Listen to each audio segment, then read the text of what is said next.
10 little turkeys sat in their pen. Hide, turkeys, hide, said the little red hen. One little turkey flew far away, but the other 9 decided to stay. 9 little turkeys. Something about this song just gives me the heebie-jeebies. Because all I can think about is the OCC sitting around on Turkey Day trying to plot their revenge of how to destroy Oconee County. And right now they're doing a pretty damn good job of it. Oh, yeah. Hello, everybody. Welcome in. It is 2 days before Thanksgiving. Oh, yes. We're so excited. We got so much news. And does it seem like in just the last, 5 days that Oconee County has went to hell in the handbag and lives have been ruined and destroyed and so much stuff, just evil going on in Oconee right now. Craziness. Well, you probably ain't seen nothing yet. Oh, no, it's just getting warmed up. Tonight it is county council meeting, and we're going to go live to Walhalla, South Carolina, to the Pine Street Administration Complex. And there's some interesting things getting ready to happen tonight. One of those is in executive session, and if you saw the stuff in the paper today, there's a thing concerning the county attorney, and we have on authority that the county attorney is set to resign tonight. But there is a executive action item concerning the county attorney in executive session. Also, was it Mr. Morey is going to have a presentation tonight from council? Oh, yeah, he's primed and ready to go down there and give them the old what for. Yeah, well, we're anxiously awaiting the 6 o'clock start. Charter members of the Morey fan club. I'm telling you, I love the guy. I love his wife. I love the good people. And there was a planning commission meeting last night. You are not working, Mr. Ruin. Talk to me again, sir. There was the planning commission. There you go. Last night. Oh boy, that was a barn burner. Oh yeah. No, Frankie, the chairman. He let it go. Now, you gonna tell me what to do with my land? Nobody's gonna tell me, by God, what I'm gonna do with my property. And the magic word is REIT, Real Estate Investment Trust. And I got some news when Jeff will let me talk about it, just a little bit to help out the Mountain Rest people. Well, for the most part, this should be easy peasy. Brief. There's a couple of fee in lieu of agreements that's going to be voted on. One of them is concerning the Utica plant, and that one is going to be coming up here tonight for another reading. But again, I said this earlier today to someone, why in the world do you have a county council meeting right before Thanksgiving? You could have had it last week where everybody was around. But anyway, hindsight's 2020. While we're waiting, because you don't want people to watch it. That's true. While we're waiting, Chris, go ahead and a little bit enlighten us a little bit about that planning commission. So I'm wearing my Woodruff Road shirt because of the 1 year anniversary is before I went before the council 2 times, and that's when old Nick's called me a Marxist, and Perry Smith was telling people to confront me, and I was talking about all this crap. Well, I was wrong because it's 10 times faster. So Frankie's the chairperson, and I guess there was some discussion, and he wanted to make sure he was very dramatic. Hey, nobody gonna tell me what to do around here on my land. Okay, zoning doesn't do that. But this is the thing I wanted to get to. I got a call the other day from a guy that I've had for 25 years doing my investments, and he said, I thought you'd find this interesting.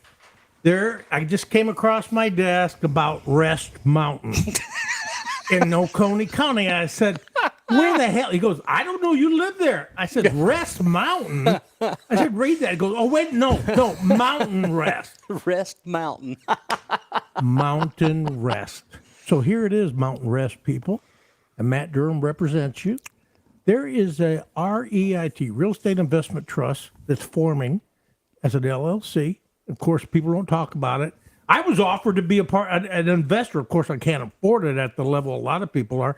Maybe I'll do it. But here's the thing. Mountain Rest. Forget Fair Play. You know what? People don't like me to say it. It's a goner. Mountain Rest is a target. And people are talking about a community. And I had to hear about it myself. 6,000 homes of a gated community up in Mountain Rest. And I was telling them, I said... 6,000? And I said, well, wait a minute. They don't even have sewer. And he said, let me get some information. And then I talked to Jeff, And Jeff can explain how they do it without sewer. You can do it, You can put a package plant for the development. which is exactly what the for guy said. Example, I'll give you the Clemsonville project, I call it, which is the old West Point Stevens plant down at the county line. The county inherited that plant, and they had an actual package plant for the old textile plant. So you can do that. They're doing it at Exit 1 with the Welcome Center. West Oak High School has one.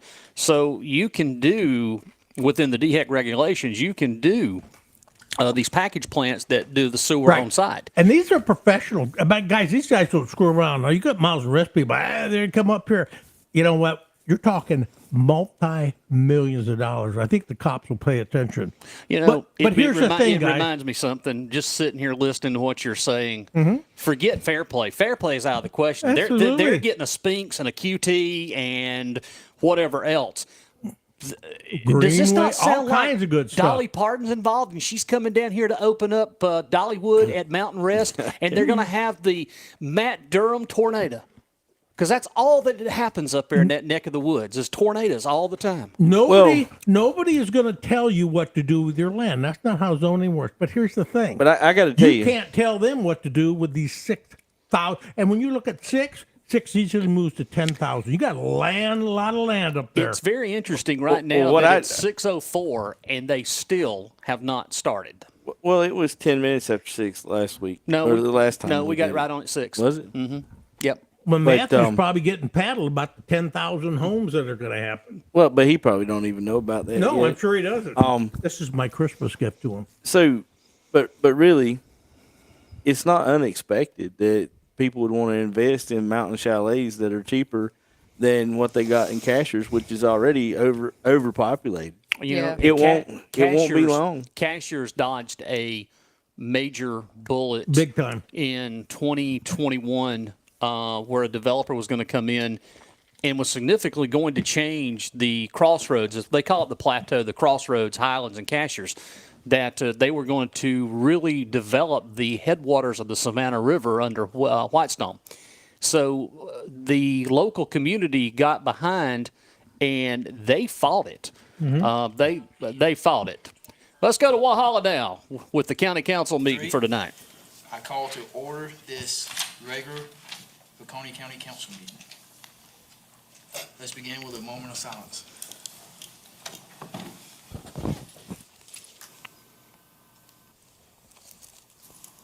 No Glenn Hart. No Glenn Hart. And no Julian Davis. Really? No Glenn Hart. No. Well, Julian, I know he's got a prior commitment tonight. So they only need 3. Though. 3 is a quorum. Great. But really, they only need 1. No, you have to have 3. They just need Matt. Matt's the only one they need. Yeah.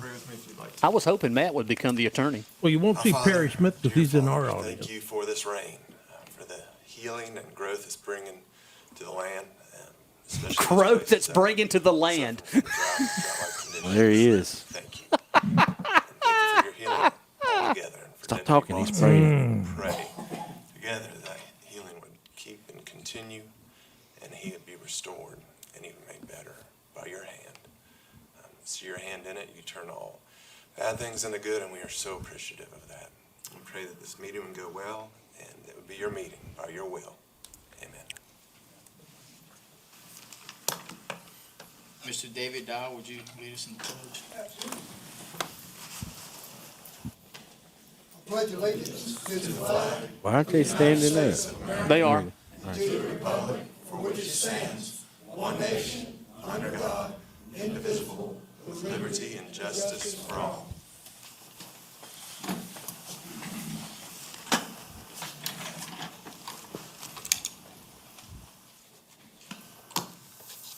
Next, we have approval of minutes for the October 17th, 2023 regular council meeting. The motion to approve. Motion, Mr. Elliott. Second. Second. Any discussion or changes? Hearing none, all in favor? That is 3-0. Next, we have county attorney comments, Mr. David Root. Yes, Mr. Chairman, matter, I need a motion to amend the agenda to remove the Terracon, got a label here, it's an action item, titled PO 55323 Terracon Phase 2 Construction Testing for the Golden Corner Commerce Park. I need to regather those materials and I'll have them ready for you at the next meeting. All right, so motion to remove agenda item for the Terracon bid. I'll make that motion. Second. Second, any discussion?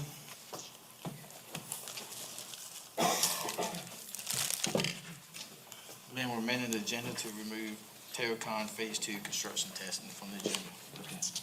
All right, all in favor? That is 4-0. Okay, I would like to make an additional, motion to amend the agenda, to add a discussion and/or action item following council member comment, concerning, ballistic protection for an officers, primarily to do with, vehicles. Second. Second, any discussion? All in favor? That is 4-0. And Mr. Chairman, just so I could, I have to have an exigent circumstance for that, since it may have action. Obviously, the recent shooting is that emergent and exigent circumstance where we press forward with that. Thank you. Thank you, Mr. Root. Yes, sir. Okay, next we have county administrator comments, Mr. Amanda Brock. Thank you, Mr. Chairman, members of council. I do not have anything related to the agenda this evening. Thank you. Ms. Brock. Public comments. First, we have Mr. David Dow.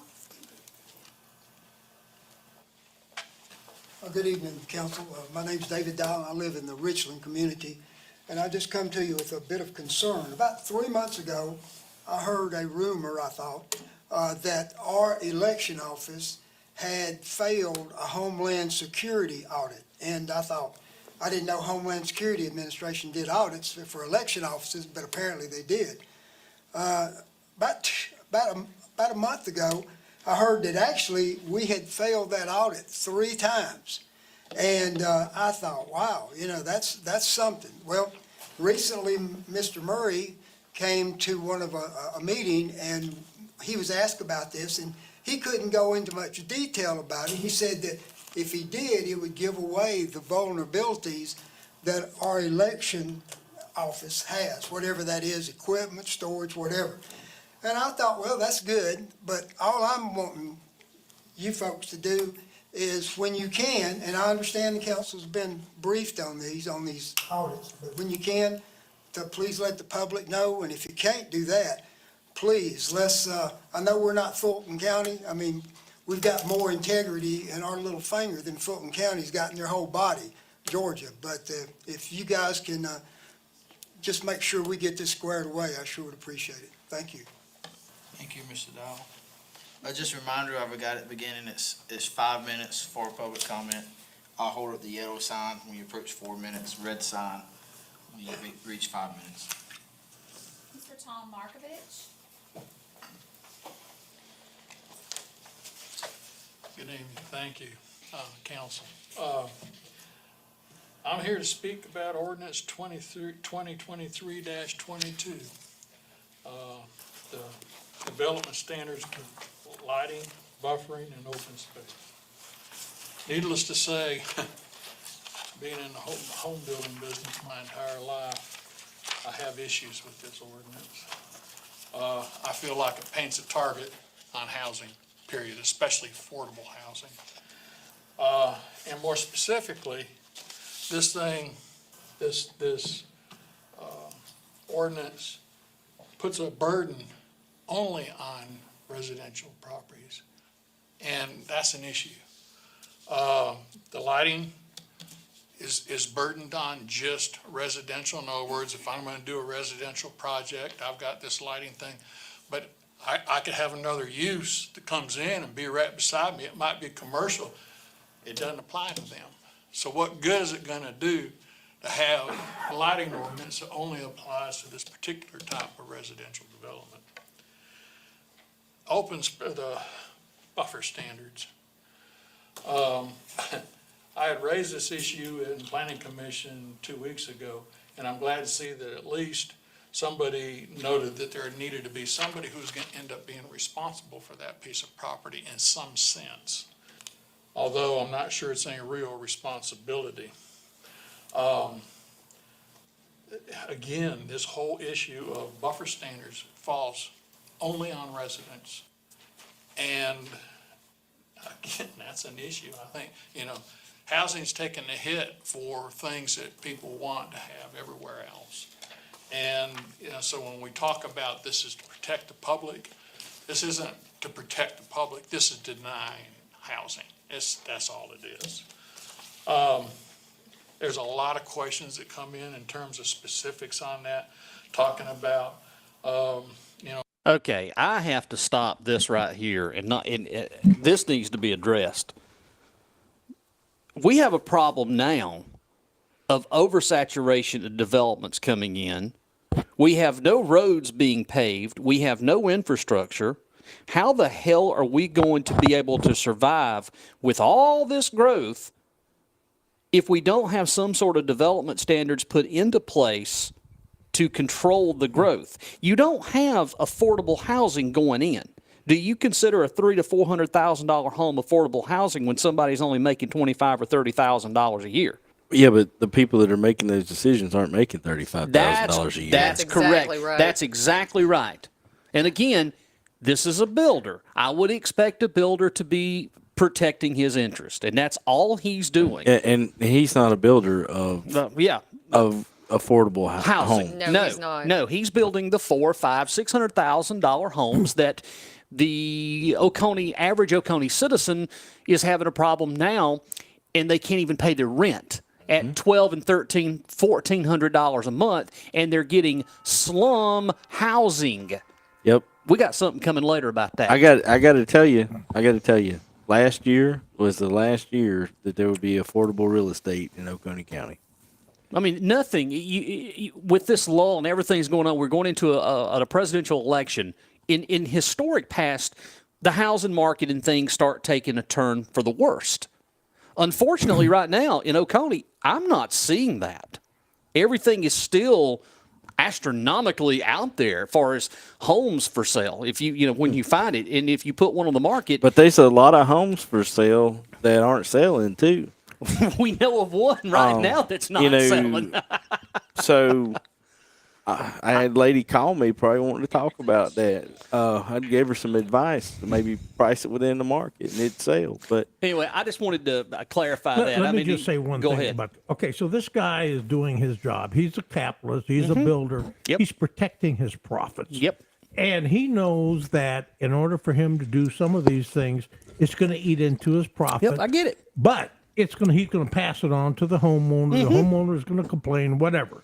But at the end of the day, what's going to happen is these guys that are sitting on that planning commission and the three majority leaders, they're destroying this county. This county is getting destroyed. And the reason you're seeing a lot of this building is because it's so easy to build.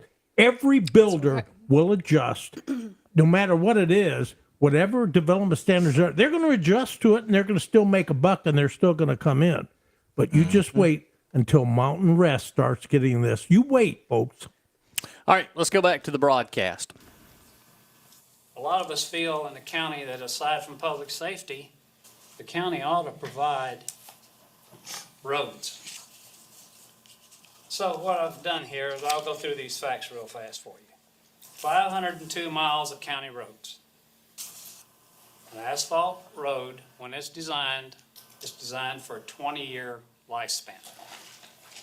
That means after 20 years, it's going to start falling apart. And you're going to have to start maintaining it. And it's going to start cracking. It's what we call alligator in the business. And it starts making the public mad. That's where I am tonight. I'm mad. So, and the next item there, I point out to you that in 2022 and 2023, there was 5.96 miles paved in the county at a cost of $199,000 a mile. Next item, in between 2014 and 15 and 21-22 year, we paved 9.67 miles. And between 2014-15 and 22-23, you completed repaving of 20.45 miles over a course of 9 years.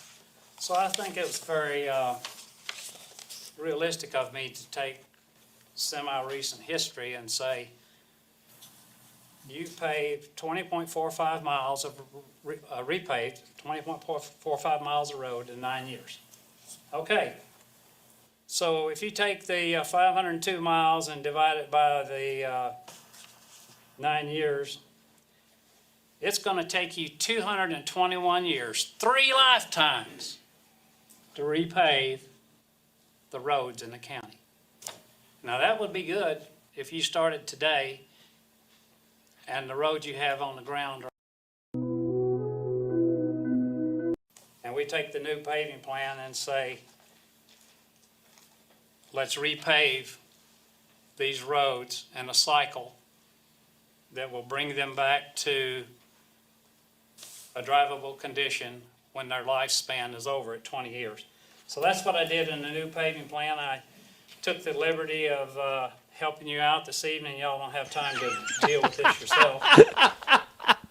So if you spend $5 million a year, So you don't have time to deal with it yourself. Give him a round of applause.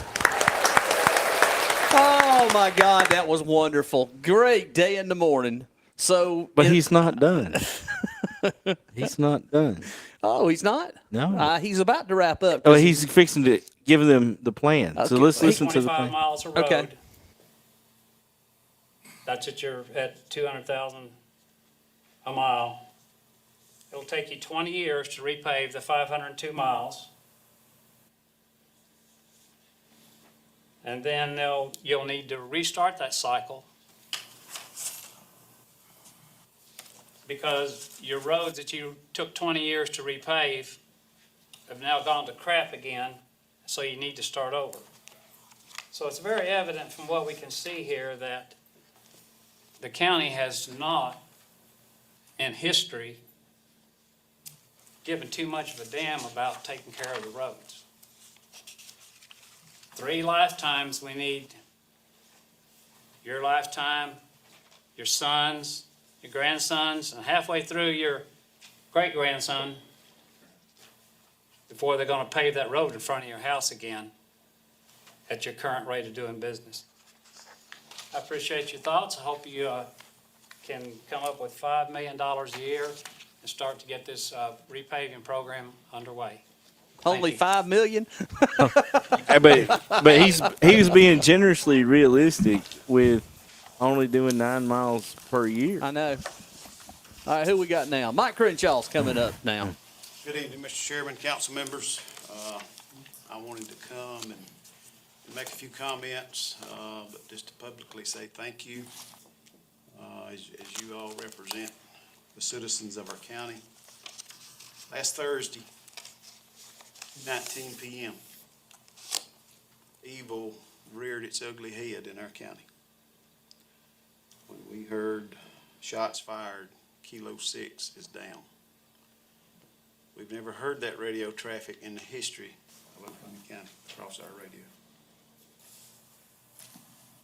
The men and women of the sheriff's office didn't hesitate to confront that evil and stop that evil.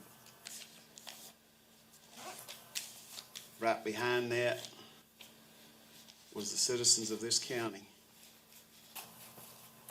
supporting and praying for Deputy Lucas Watts, who was shot, his family, the men and women of the sheriff's office,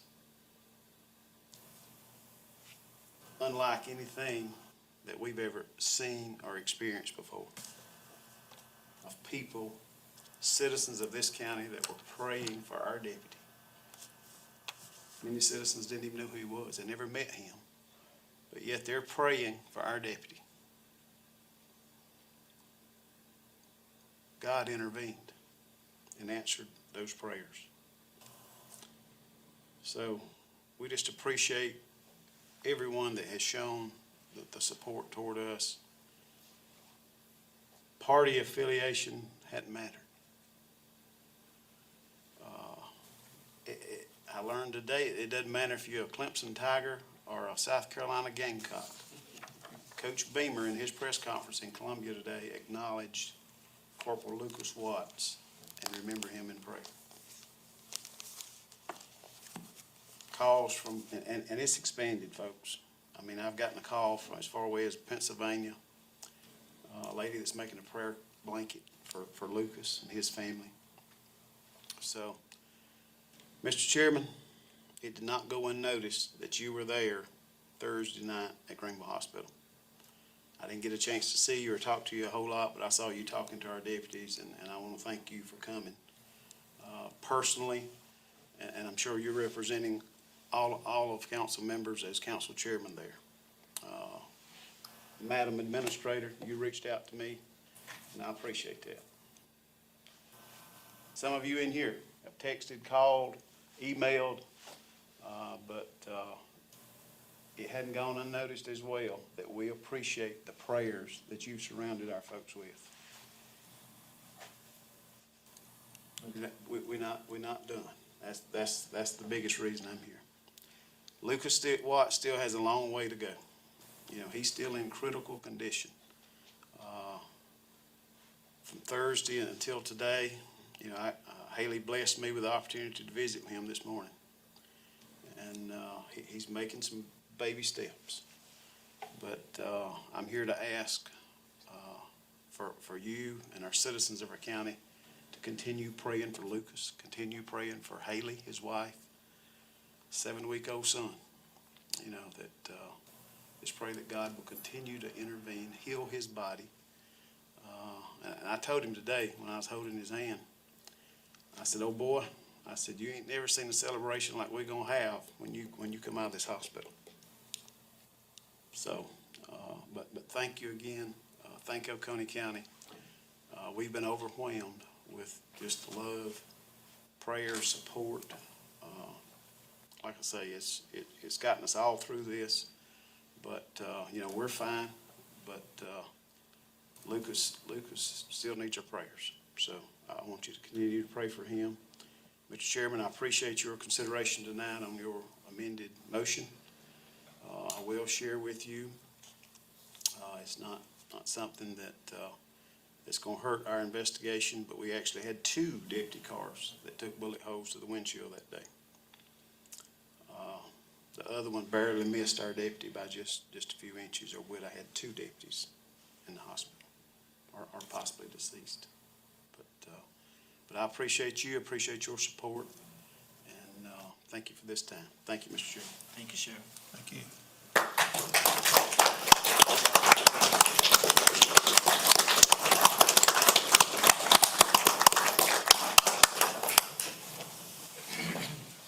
And last we have Miss Zephyra Benson.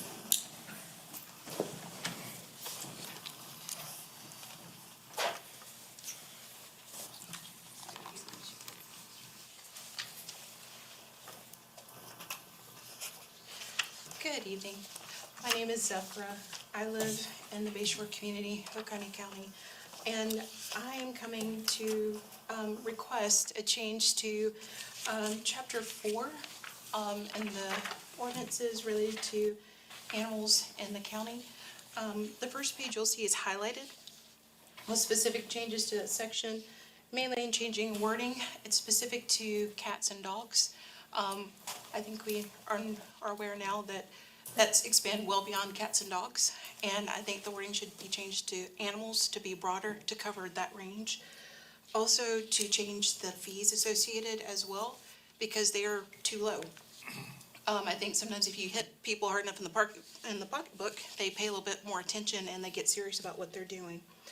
Also in the top, I added the section from the state's website, so if someone had a question about how that connects to the state law, it's there. It doesn't have to be printed in full like it is here, but maybe a link to the state website so somebody can go back and look and see that connection.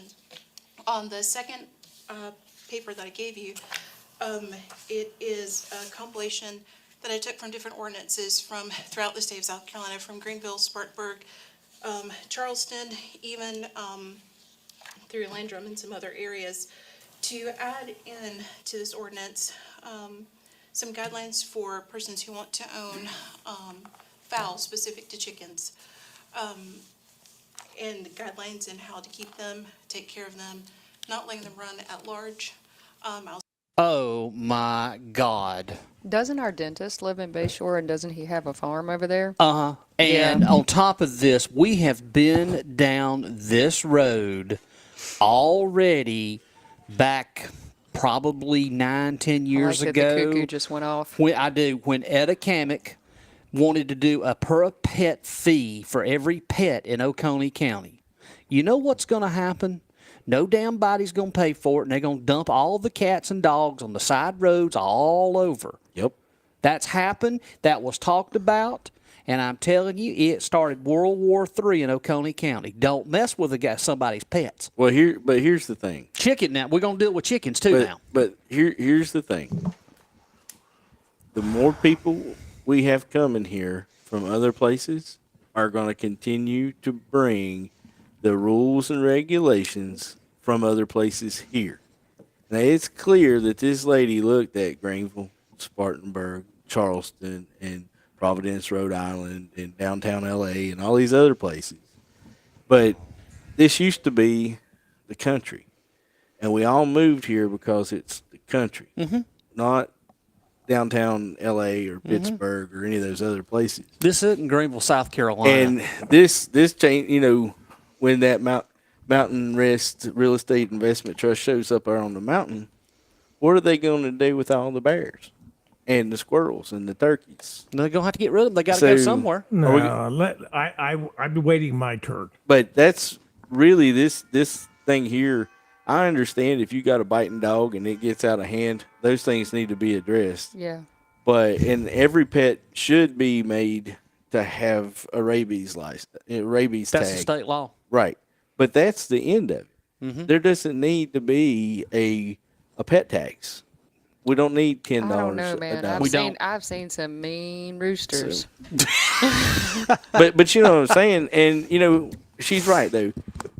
If you can have a junkyard in your yard, why can't you have an alligator farm? What are you going to say, Chris, real quick? Okay, so I hear what Rannie's saying. I don't think people moving in, I don't even know why. You know what? The problem we have here is people do not understand that people moving in here pay the same taxes that anybody else does. And if they're paying the same taxes, I don't give a crap whether somebody's lived here 1,000 years. They have every right to voice their opinion and make things better. Because as an example is, you look at what's happening in this county right now with all this shit that's turning this place into Pigeon Forge.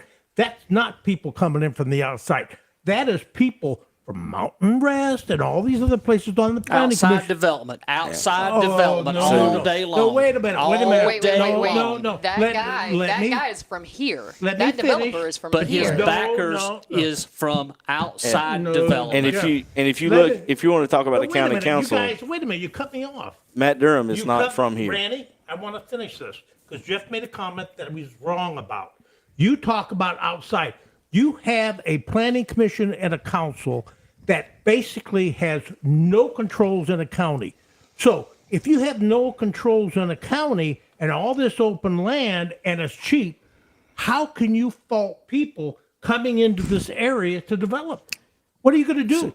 What are you going to do? That's called capitalism. But you misinterpreted everything I said. No, I didn't. I heard exactly what you said. What I said was the more the people come here, the more rules they're going to bring from elsewhere. Most of the time, L.A., you said Pittsburgh, you said all I these sure places. did. I said Spartanburg. I said Greenville. I said What Charleston. about Texas?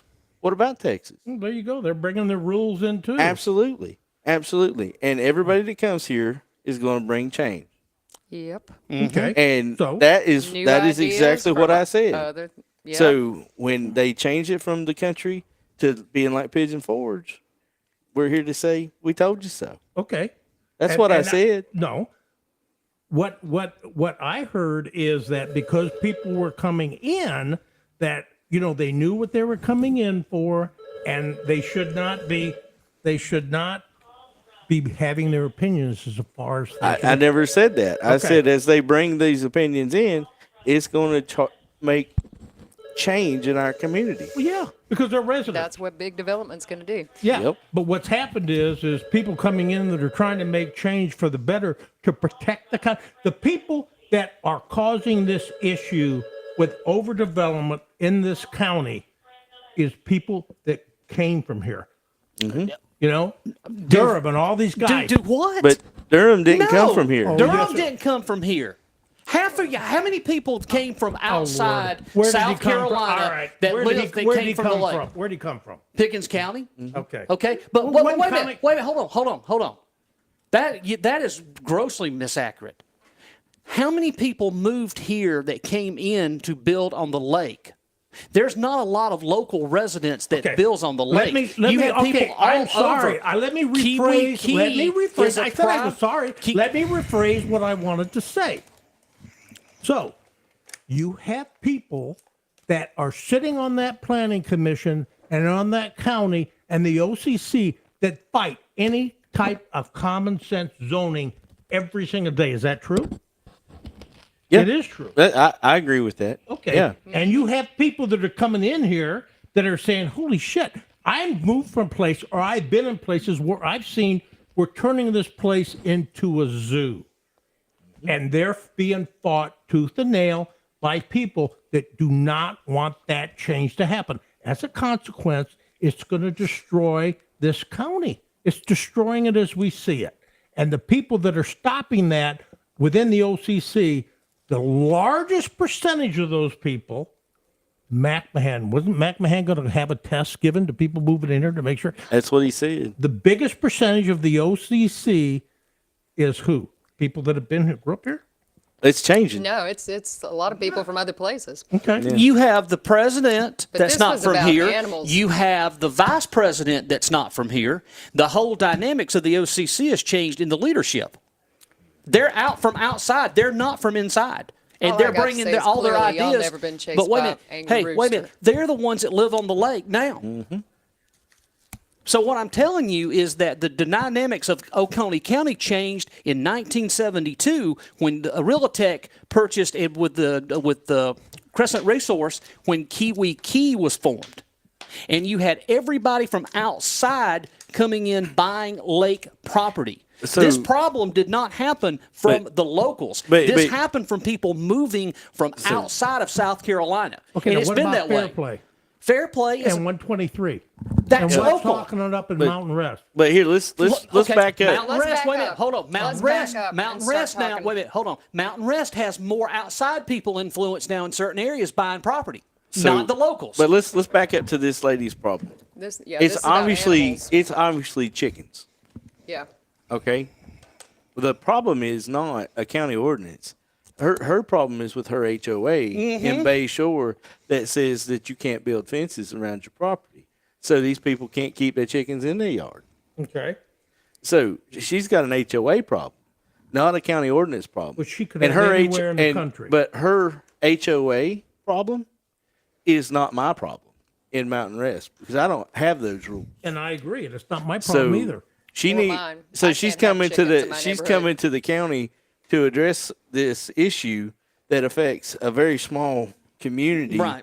that has a rule in their books that says you can't have fences. Well, everywhere I've ever been, good fences make good neighbors.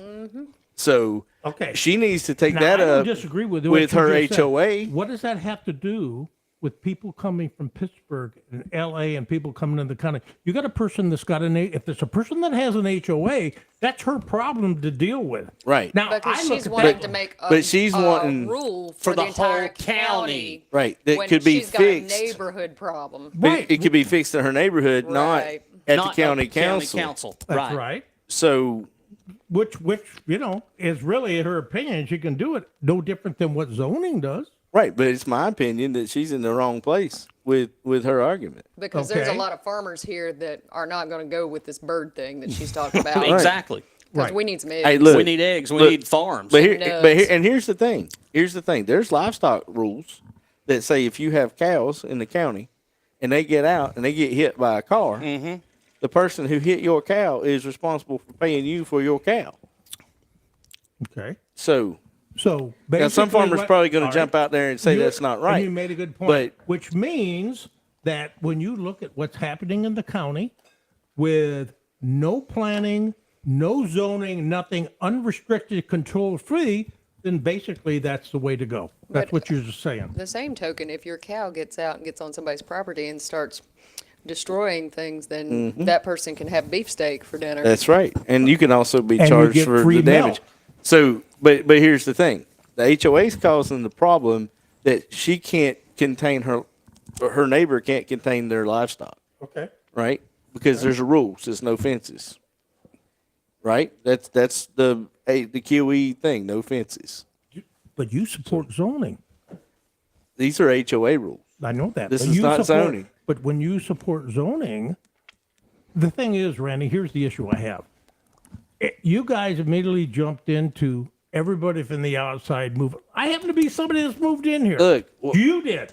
So at And- the end of the and day, I've got the- it's a I've got the- person that has an issue with an HOA. That's fine. Let her have But the but issue. here's the thing. But you're different. But here, you haven't no. come in. You've come in logically, and we sit here collectively. We agree. You're not coming in here like trying to do this crap. Over 60 We something. haven't heard everything she said, though. No, but here's the thing. Chris took off on one little snippet. He heard Wasn't one people little that step. wasn't from you here. mentioned 5 cities, And Pittsburgh, blah blah blah. that's blah, where people which are had coming nothing from. to do with what this woman was saying. You were talking about people coming from the outside. Actually, Chris, it is. This is exactly what happened. I disagree. We've got to No, no, no, no. finish, we've No, got to finish listening this to what she happened- said. Hold up, time out. This happened 10 years ago, the exact same thing. And this was put forth by the Lake people. This is Etta Gamick. She was District 1 representative. And it happened from Kiwi Key that they wanted this. They wanted to charge per a pet, $25 per a pet. Per year, probably. It was per year, exactly. Okay, so if you look behind me, I live on the lake. I don't agree with what the lady said. But that doesn't mean I'm going to start talking about people from the outside making these things because, in my opinion, if somebody's paying taxes, I don't give a shit how long somebody's lived here. You pay taxes, you are equal, and you have a right to your own opinions. If you want to come before a council, that's it. And I think when people have a tendency to sit there and start bashing people because they're coming from the outside, then that makes it bad for everything else that we're trying to do. And I think if you go back and listen to what I said, I wasn't bashing her for what she's saying. I just said that as people keep moving in here, they keep bringing these changes. And new ideas. from LA. And you can expect more. Well, what's wrong? What do you of got the against same. LA? He was just What was saying. it? Why was that your trigger? Something happened to you in No, LA? it wasn't a trigger. Pittsburgh. He was just saying you can expect Pittsburgh? more I could have said change, Dallas. Changes. more There you go. suggestions, and Albuquerque. people are going to want different things because the more people come from different places, they're going to expect different things. Absolutely. And you're going to see a lot more of this. But it doesn't necessarily mean that you can sit there and start saying it's because there are people that are from here or been here like me for 20 years, and you say, okay, well, you've been here long enough that, okay, but I still have an opinion because I have reference points from other places. And I think people should have that right to be able to do that and be fair and just think in terms of she has a valid point. We don't agree with her, but it has nothing to do with them being from a different place. That what it does when you say that is it's bashing people that are coming in from someplace else. And that's not fair. I'm just saying that's not fair. It's your right. Doesn't mean I agree with it. And it's not a trigger. That's what you said. You used all these different cities. You still keep getting snippy every time that you mention LA. So you've obviously got a problem. I'll say for myself, I Come on, man. I've been to L.A. I like L.A. I like Hollywood. drive the county quite frequently for my job. Just last week, driving down the road, almost ran over a rooster that was in the middle of the road. There's no reason for it. If you want to have them, I don't particularly care, but keep them confined so they're not a nuisance to other people. But I would just like you guys to take a look at this, consider it, and adding it into the current ordinances. so that we can be more in line with some of the other counties across South Carolina, and also to be respectful of other property owners who have to deal with some of these things at current. Thank you.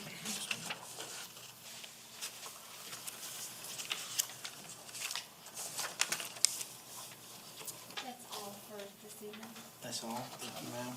Next, we have council member comments. Mr. Chairman, Yes, sir. can I ask the sheriff to come back up and,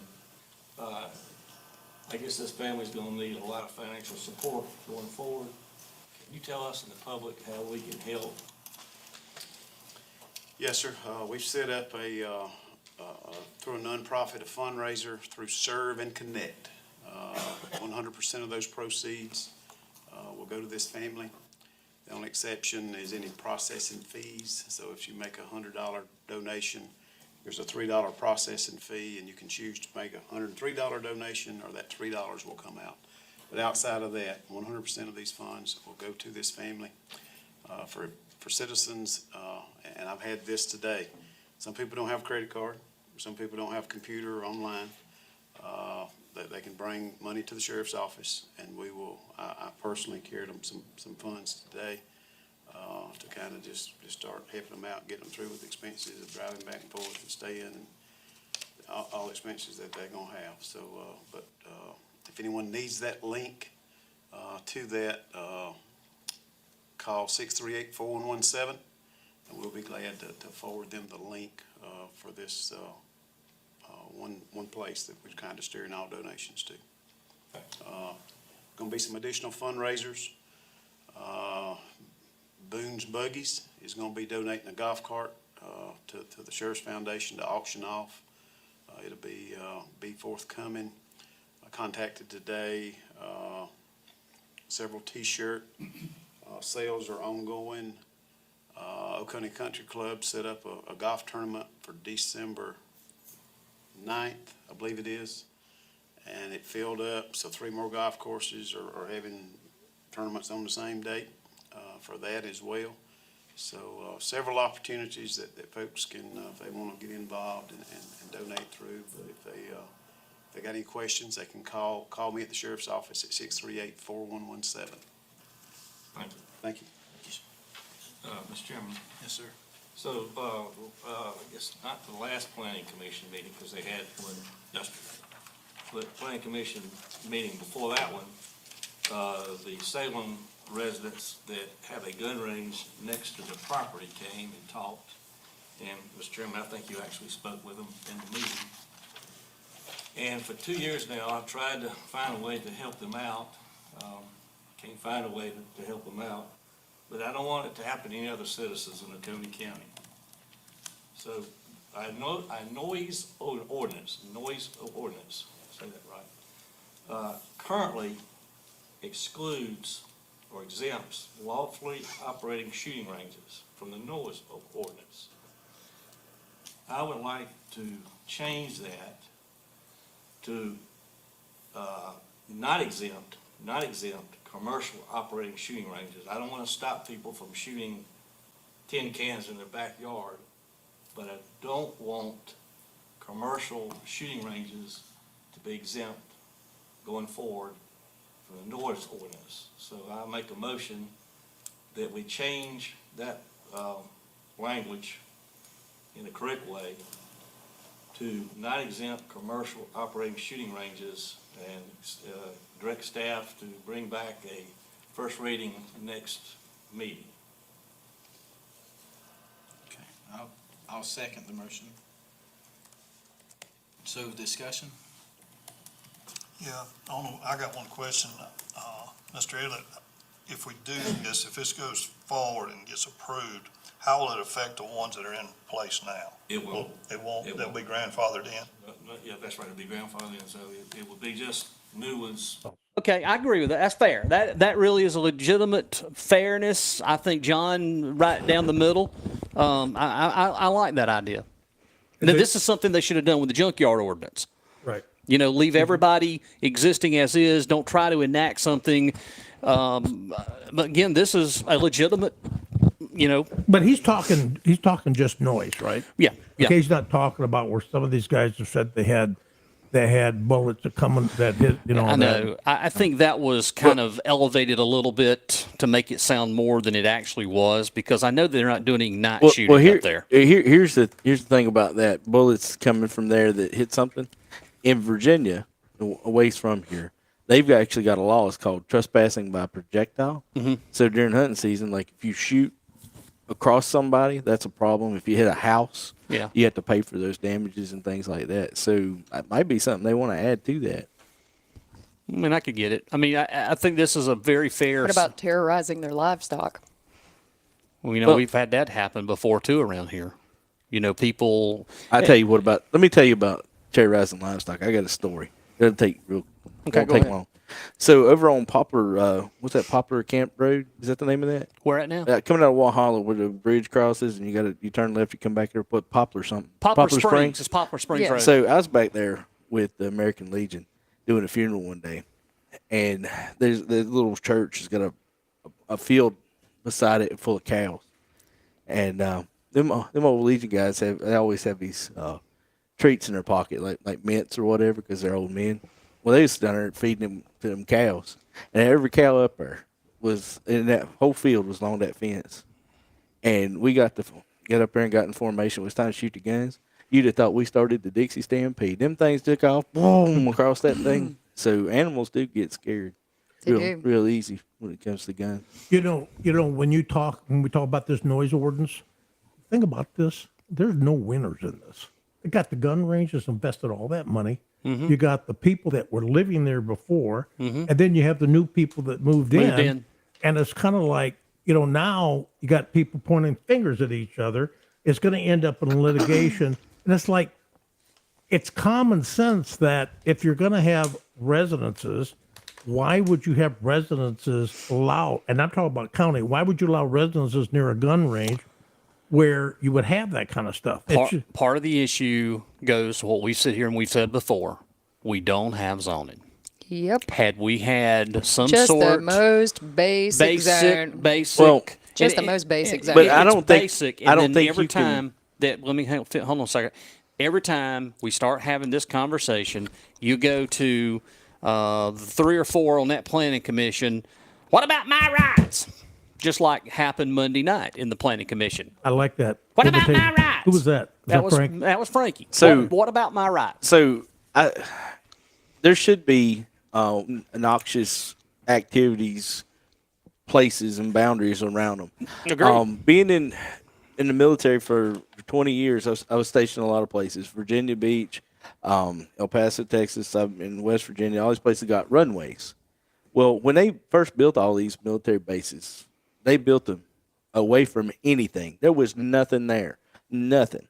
Well, they had zoning that said, hey, we create these encroachment zones. Don't build here. Don't build there.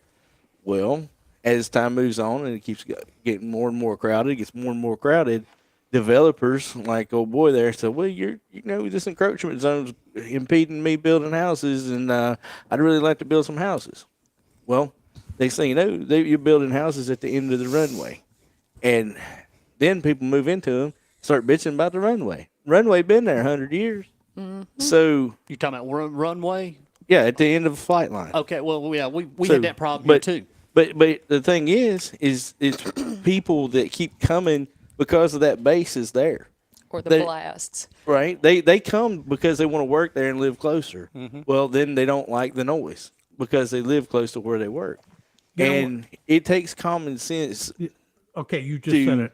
to create, and I think that the government What makes sense, right? right, but the government made the right decision by putting these bases 40 miles from town, and then town just grew to them, and that's going to happen here. Because they wanted to make money. Right, it's all about money. You have another issue up there too. Not only the gun range and the other people, you now have some new developments that was not there that have already built. So when you turn on Nimmons Bridge Road off of Stamp Creek, right past the Salem Water Tower, you have 2 new developments that have just been recently built. Now, I know that's about a half a mile from the gun range if you keep going down Nimmons Bridge Road. But then you have a whole new development over here with 300-something acres that is in the process, has been in the process for being developed for the last probably 4 years, They were going to do a winery there. And if you keep on going down, you've got the falls there. You got all of that development that's going in. So the gun range is sandwiched right in the middle. But I can't fault them for doing what is legal. There was no zoning. It was restrictions free. So they bought a piece of property and created a gun range. It's not their fault. It's not their fault. And it's not the residents. Not. And you're right. You're exactly right. It's not the residents' fault either. So what's going to have to happen? It's a perfect storm. It's a perfect storm. And let me give you a quick example. Rannie had the point about the common sense. Okay, let me just give you an example. People on this commission and the council are not thinking mature. If you were thinking of maturity on this, you'd think, okay, what's going to happen with the gun range in a residential area or allowing a residential area to come in? You'd probably say something like, well, then create big, large berms around it. Then you'd have people saying, it's going to cost $1 million. Fine. You want a gun range? Create one a mile high. I don't know. I'm just saying that because these bullets will travel the distance. And what's going to happen, people will change their mind once a kid gets hit. Now, let me talk about other zoning that I talked about a few years back. When I was talking about zoning, I said creating zoning in manufacturing corridors for economies of scale to make it cheaper for infrastructure. But I said you don't want a distribution center near a residential area where kids are going to be riding their bicycles and going to the bus. It's just common sense. And these guys do not have the maturity level to think about things like that. Not only that, they can't withstand the pressure from people outside, and they have to sit there and just agree, all right, I'll let you do this. Because they're thinking in terms of what am I going to do for the next election? Why don't you just decide what is good for the county to protect the residents and create a good, vibrant community? Well, they'll do that if it's something that's going to put money in their pocket. Exactly. And that's what it is. Because we know now that apparently we're getting a Spinks on exit 1 and we're getting Quick Trip. I mean, all of this just magically Jeff, bam. We're not getting anything. No, we're not getting anything. We're getting screwed. We're getting screwed with no KY. And no due diligence. But when have you thought, man, I really wish that there was a Spinks at exit 1? Yeah, I want to drive down and get gas. Again, we only got 4 miles of Interstate 85 in Oconee County. And all these people sitting down here, you think if they're going to drive across state line, they're going to stop at Spinks? If it was at Buc-ee's, I'd go. Look, South Carolina's always been a drive-through state. It's not big enough to really need to stop for anything. And if you take a look from over there on 95, from south of the border, all the way till you get to Savannah, it's a desolate-ass wasteland. You're in the middle of BFM. There's nothing there. Nothing survives. BFE. And yeah, well, how'd you end up with them? I don't know. But nothing. Matt. They put all kind of hotels down there around Santee Cooper and all that stuff. Yeah. And they all went defunct. They're all just Zombieland hotels South now. of the border did the same thing. You know when when this county's not gonna be a drive-through? I bet Pigeon Forge was a drive-through too. It's not now.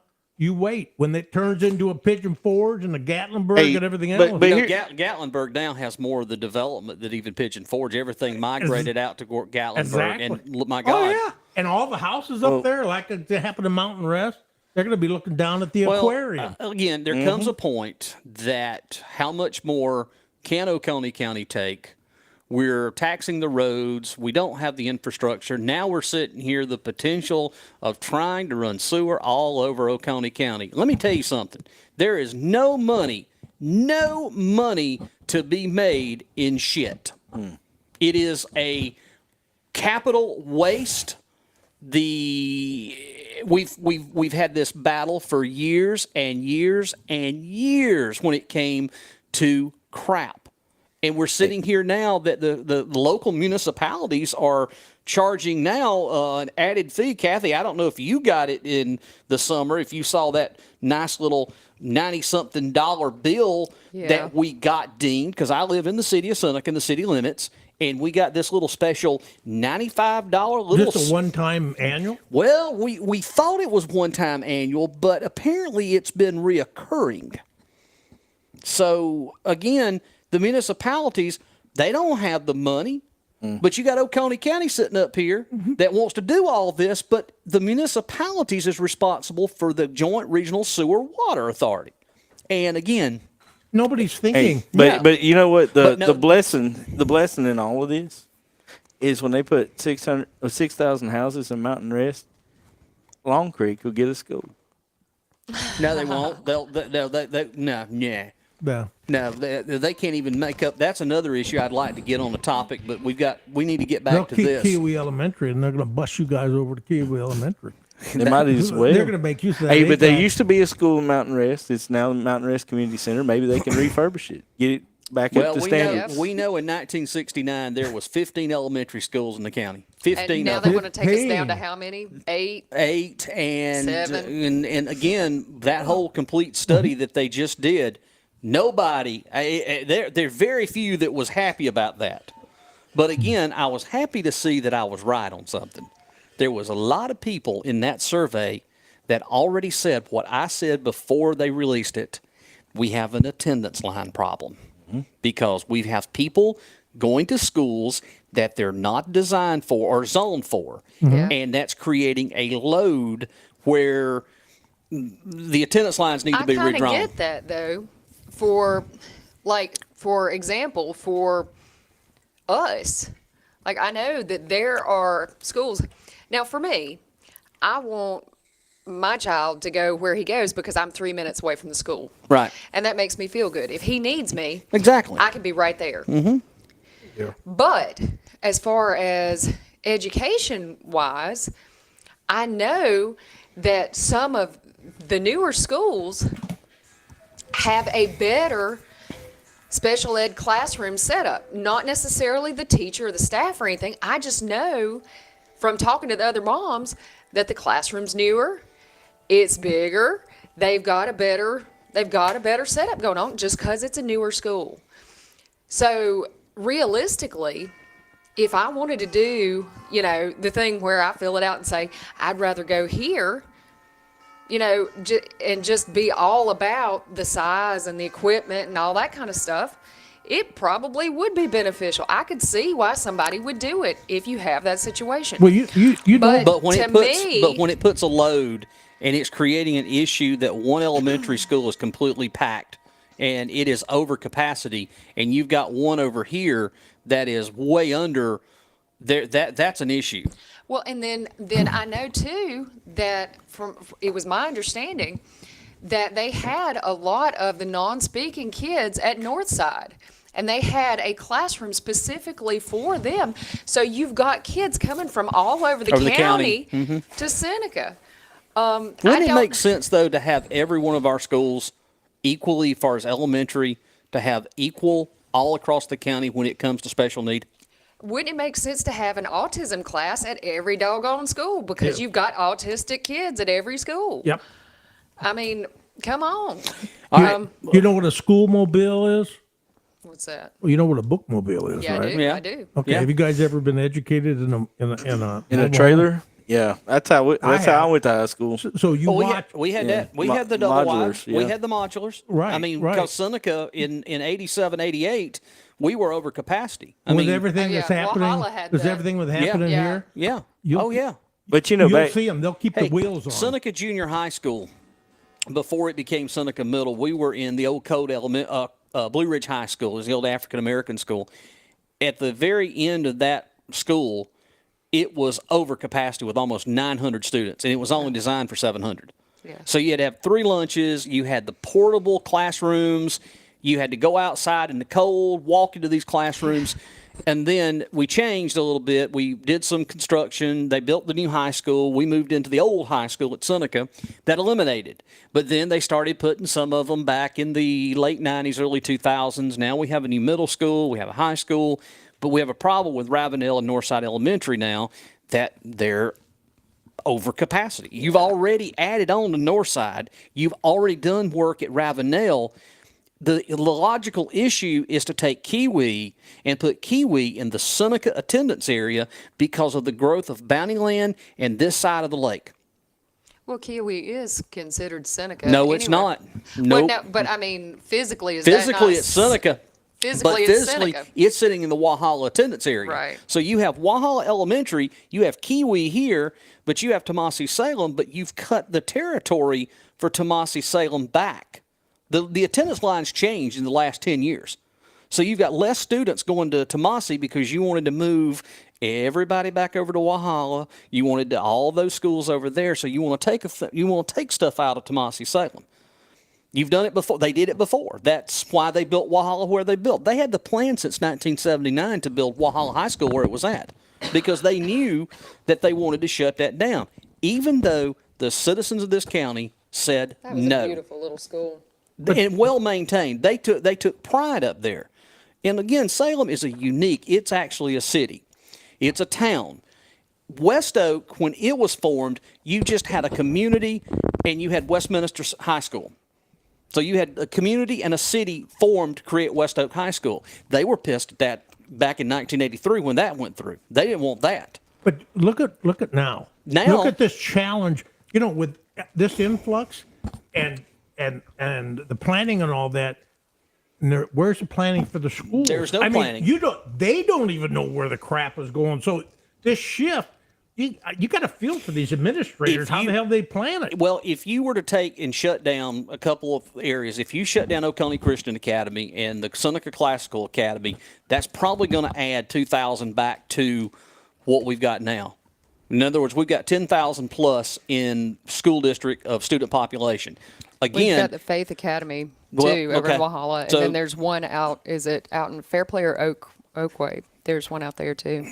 I don't know about that one. School. You got to think about all the homeschool too. There is a bunch of homeschool in this county. Mm-hmm. Yep, you're exactly right. Hey, Cathy makes a great point real quick. This comes from my lovely wife. By the way, you all know that I celebrate an anniversary tomorrow, right? No. Mm-hmm. Yeah, my wedding anniversary is tomorrow. What, 6 years? 6 years. Well, how did I know that? Yep. Congratulations. I made it, thank God. I got the right one this time. I remember that time I was married to somebody for 6 years. That one time? That one time.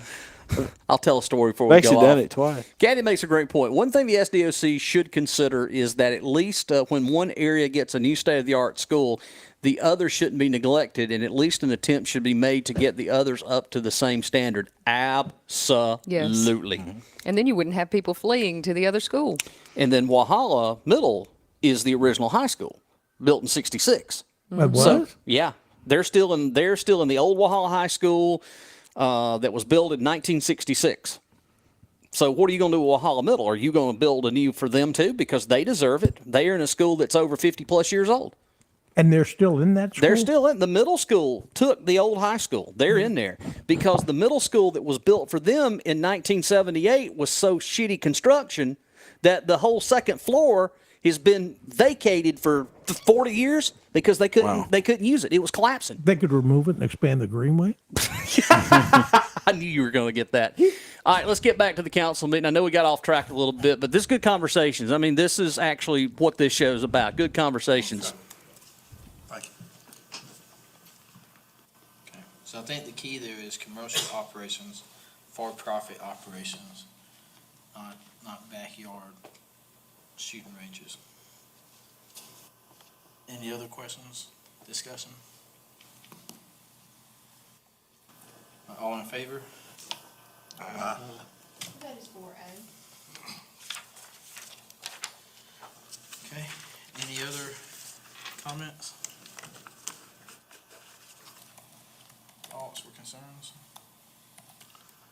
I do have one comment. I know Mr. Markovich has come up and spoke about these zoning, where's my paperwork? Or development standards. I spoke a little bit with Frankie before the meeting started, development standards. It's becoming a common theme up here. I don't have all the answers, and we as a group here, a team, will have to help with that. But is there a way to employ the public to help write the verbiage for these development standards, or at least give them input to it, instead of us trying to solve it as a county? It's just an idea. It's a touchy subject. And it affects a lot of folks. It affects housing prices. But in my mind too, you want a nice neighborhood and you want the aesthetics to be nice, but you want it affordable, but you don't want to impede progress. So it's just a comment. Thank you, Mr. Miles. Well, I have to give him a little credit there. We've asked the public to be involved before on this county planning thing that we do. 2020. Yeah, and they, for the most part, have ignored everything in it. I mean, specifically, greenway projects are in there, and quality of life, balance, and beautiful rivers and lakes and stuff. Well, it's almost seems to me like he hasn't taken the time to read the comprehensive plan so that he could defend the comprehensive plan to the other four clowns. But I'll say this, I know that, but I'll say this, that's the first time that I've actually heard him talk about in a positive way, asking the community, the public. We've never heard Matt Durham say that. No. God knows we never heard Glenn Hart ever ask the public to be involved in something. Well, Mize will pay for that. Well, I'm sure he will. Let me ask you this. Do you think that without rewatching the video, that Don Mize could tell you what John Morey talked about? No. Because he wasn't paying attention to what the public had to say when they're standing right in front of him. Well, we know that two of them wouldn't even acknowledge him. I mean, you can sit here, look on camera, and you can see that Matt was too busy texting somebody, and Glenn has no idea where he's at. Don't take sage advice from people that are old enough to be their parents or grandparents. They do not take sage advice from people who have lived life, who have But done Don's in the his job- 70s, ain't he? No, Don's 60. who have Yeah, Don done is 60. the jobs that they're attempting to do. Don's 58 or 59. He's getting ready to turn 60, I think. Who know the county or know the town, and they don't listen. I mean, when people who have great experience try to tell them things and they don't listen, I mean, what do you do with that? And then when the public wants to have a conversation with the council, say at a town hall meeting, we get things said like, if I come, will you finally shut up? Yeah. Will you go away? Yeah. Or So- we can't, it breaks the rules, it's a quorum. So what kind? By going to the Mexican restaurant. I want to, Jeff. You can give him accolades for what he's doing. No, I'm and not, that's fine. whoa, but my opinion I'm is, not giving him accolades. Wait a minute. Whoa. My opinion. He's the best in the world. Hold on. I'm not giving him accolades. I'm just saying a statement here. That's the first time I've ever heard, and he's been on council almost 1 year. Yeah. I'm not giving him accolades. all I'm saying is that he's had multiple missed opportunities to have engaged with the public, got the public engaged, allowed. Well, even Chris, when you went to the planning commission meeting, how were you treated? By him? Not by him, but by the OCC and the other folks in the room. He was treated like a butthole. Well, yeah, except here's the thing. You take somebody like Teresa Spicer. She's pushing a rope with these guys.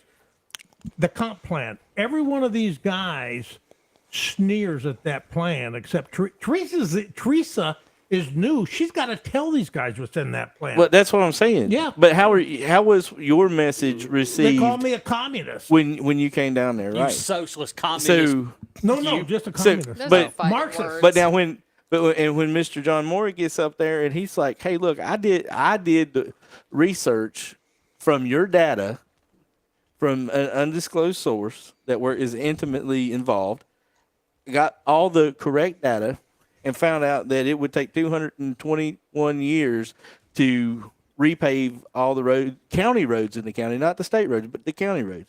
221 years. Mm-hmm. If these folks want citizens to know that they care about the county, action's got to be taken. Action speaks louder than Quickly. words. Absolutely. Quickly. Right. You're right. But here's the thing. We don't have unlimited time. We don't have unlimited money. When you look at these things, zoning, roads, all this other stuff, that stuff is. We- wait. Let me just finish.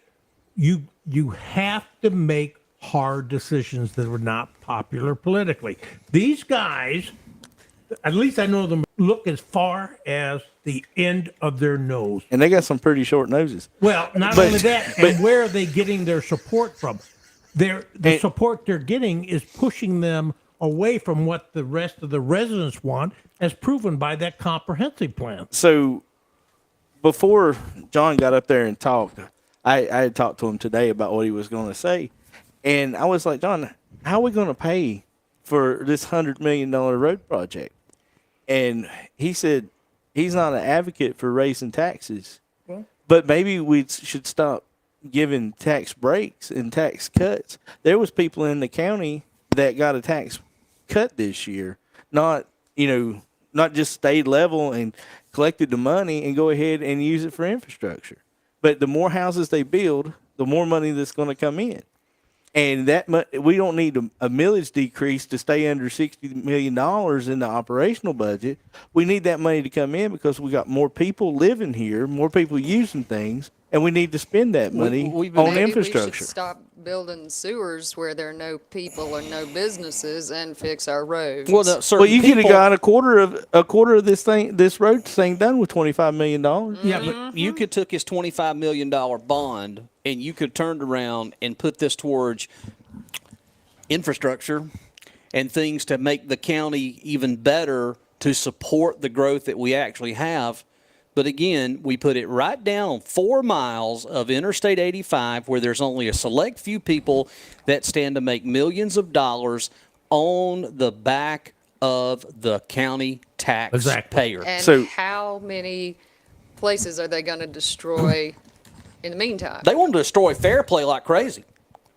Fair play is done. Then we have our county administrator working with the Fair Play Development Corporation. No, wait. Okay, so wait a minute. That's a volunteer group. They're just citizens. But again, getting them a grant for $50-something thousand for what? Apparently this has been an issue for 20 years. You got the old Fair Play Elementary School down there that's got some sort of gas tanks underground, and you got asbestos. Well, I read about that a while back. They know what's under there. You're saying that they got money, tax money from the state, $55,000 to go ahead and look at the same thing that we already knew about?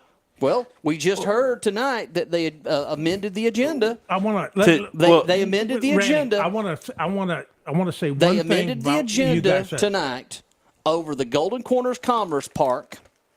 They took that completely off the agenda over what needs to be done down there. That happened.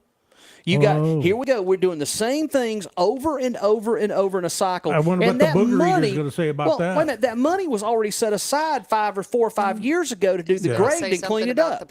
So I was talking real quick, talking to my source about that Golden Corner thing, and this $244,000 that they want to spend just for the planning stage, not the grading, just the planning part, includes soil studies. It includes what? Soil studies. Right. Well, I have in my possession the 1952 countywide soil study that was done by the university. They studied the whole county. And the county ain't going to change that much from 52 to 2023 in the soil. Dirt does not change without earthquakes and volcanoes and huge acts of God. Well, that dirt's going to be the same. If Glenn goes out and uses the bathroom, it could change. That's what I said, acts of God. Yeah, but he only goes to the dump. Oh, wait a minute. So- Sorry. But anyways, so why are we spending $244,000 Doesn't make any sense. to have a company look at the 1952 soil study? And it was supposed to have been the C Fund money that was earmarked for that was designed to go ahead and grade it, and that was like 5 years ago. But what are you going to grade? Well, there's not been anything there, but what, a farm? There was a farm. Hay. They grew hay there years ago, and then all of a sudden, for some reason, that just quit. I mean, they were actually farmers down there farming it, and then that was going to be We the got original a sewer system that they put water in once a month. That was going to be the original Carolina Fair. Wait a minute, that's where they were going to put the Heritage Fair. So let me talk to you about that. I had a source tell me that when they went out there to put the sign in the ground that said future home, they dug down like 6 or 7 inches and hit water. The water table 6 inches down there Well, in then places. they don't need sewer. They can take, You at know, least get the water. So- because just right down the behind it is a So watershed. you cannot build Scout International battery plant on a place that's going to sink. It's not going to work. That's right, Randy. You're exactly right, because right behind it is the Beaver Dam watershed. That area is under conservation down there. It's a watershed. It's a wildlife management. But the thing about it is, I want to know this, and I've got to tickle my sources. What happened to the $1 billion, 1,000-person factory that we were in the top 2 for? That I guess we lost. As far as I know, we're still in the top 2. But again, I can't see a I'm company. sure they're very, very high-paying tech jobs. Too. Well, but again, I can't see a $1 billion company coming to Oconee County with all the craps going on. Well, with this labor pool, Nobody wants to. Wait a minute. Nobody wants to work. He said this labor pool. But he's right. we have no labor. We have pool. no labor It's like pool. a mud I hole. mean, you can seriously, and I got the hairy eyeball for saying that.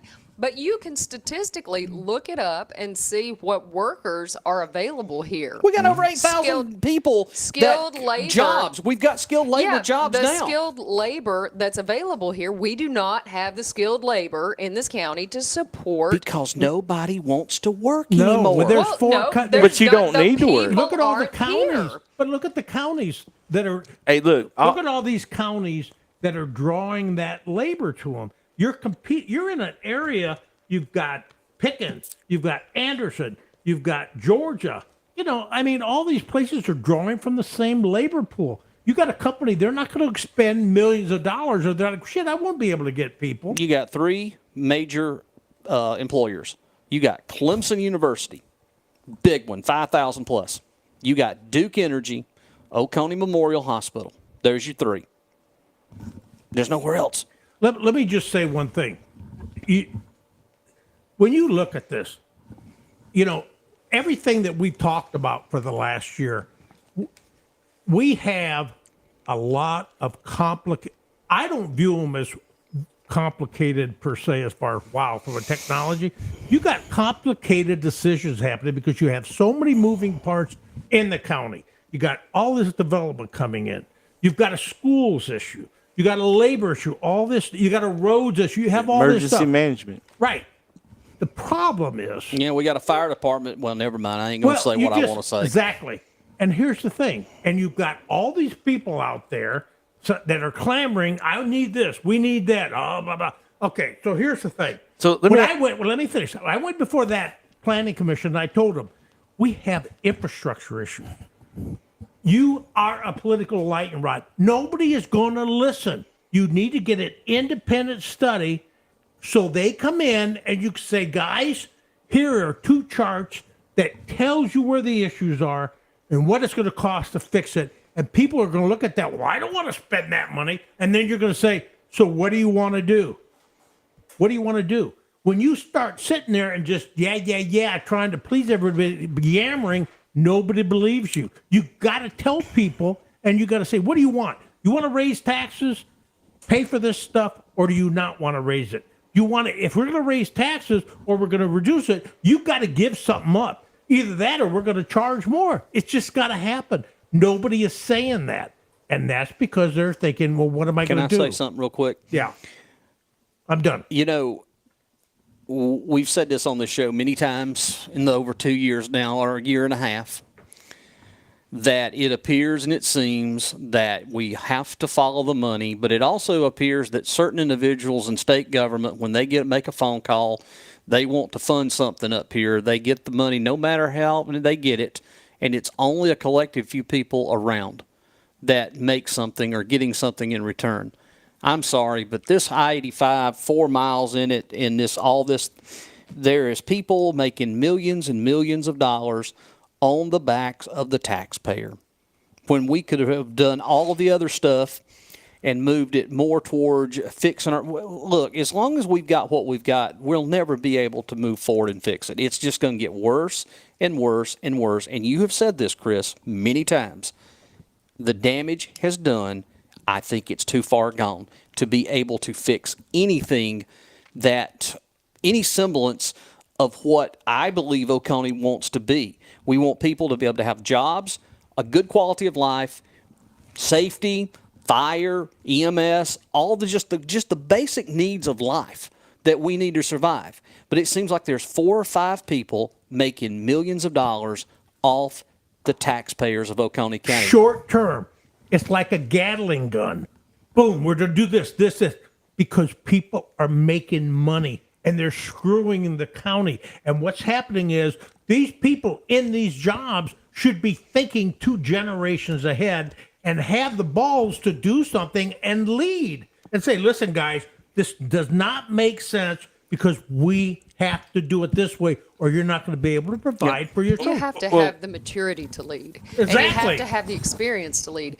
And they don't. I think the other thing to look at what's been so laughable is watching this play out in comparison to like the project that's going on in Walhalla, where you've got people screaming, oh, that, you know, the council or the mayor or whoever's going to be making money off of like the Greenway or whatever, which on that hand, I've begged anybody to show me how they're going to be doing that.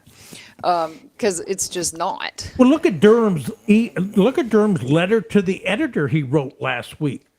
You know, about all the blah blah blah and the Constitution this and you know, conservation is not conservatism. Yeah. That's about the stupidest. Think of this.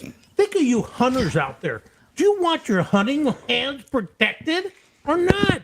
Well, I mean, yeah, and, you know, that word sounds. But the point is this, and I'll finish. What this guy did is wrote a bunch of crap, and people are like, "How can you read that and not think this guy's nuts? He makes no sense. He's a kid. He's immature. He sucks as a leader. He's never been a leader. When has he been a leader? Don't stop him. He's on a roll. What has he done at Duke to lead? It did shit. You know, he Don't sits stop him. there. He's on a roll. And no, I mean, push a button here, push a button here. He's got an MBA. I don't give a shit.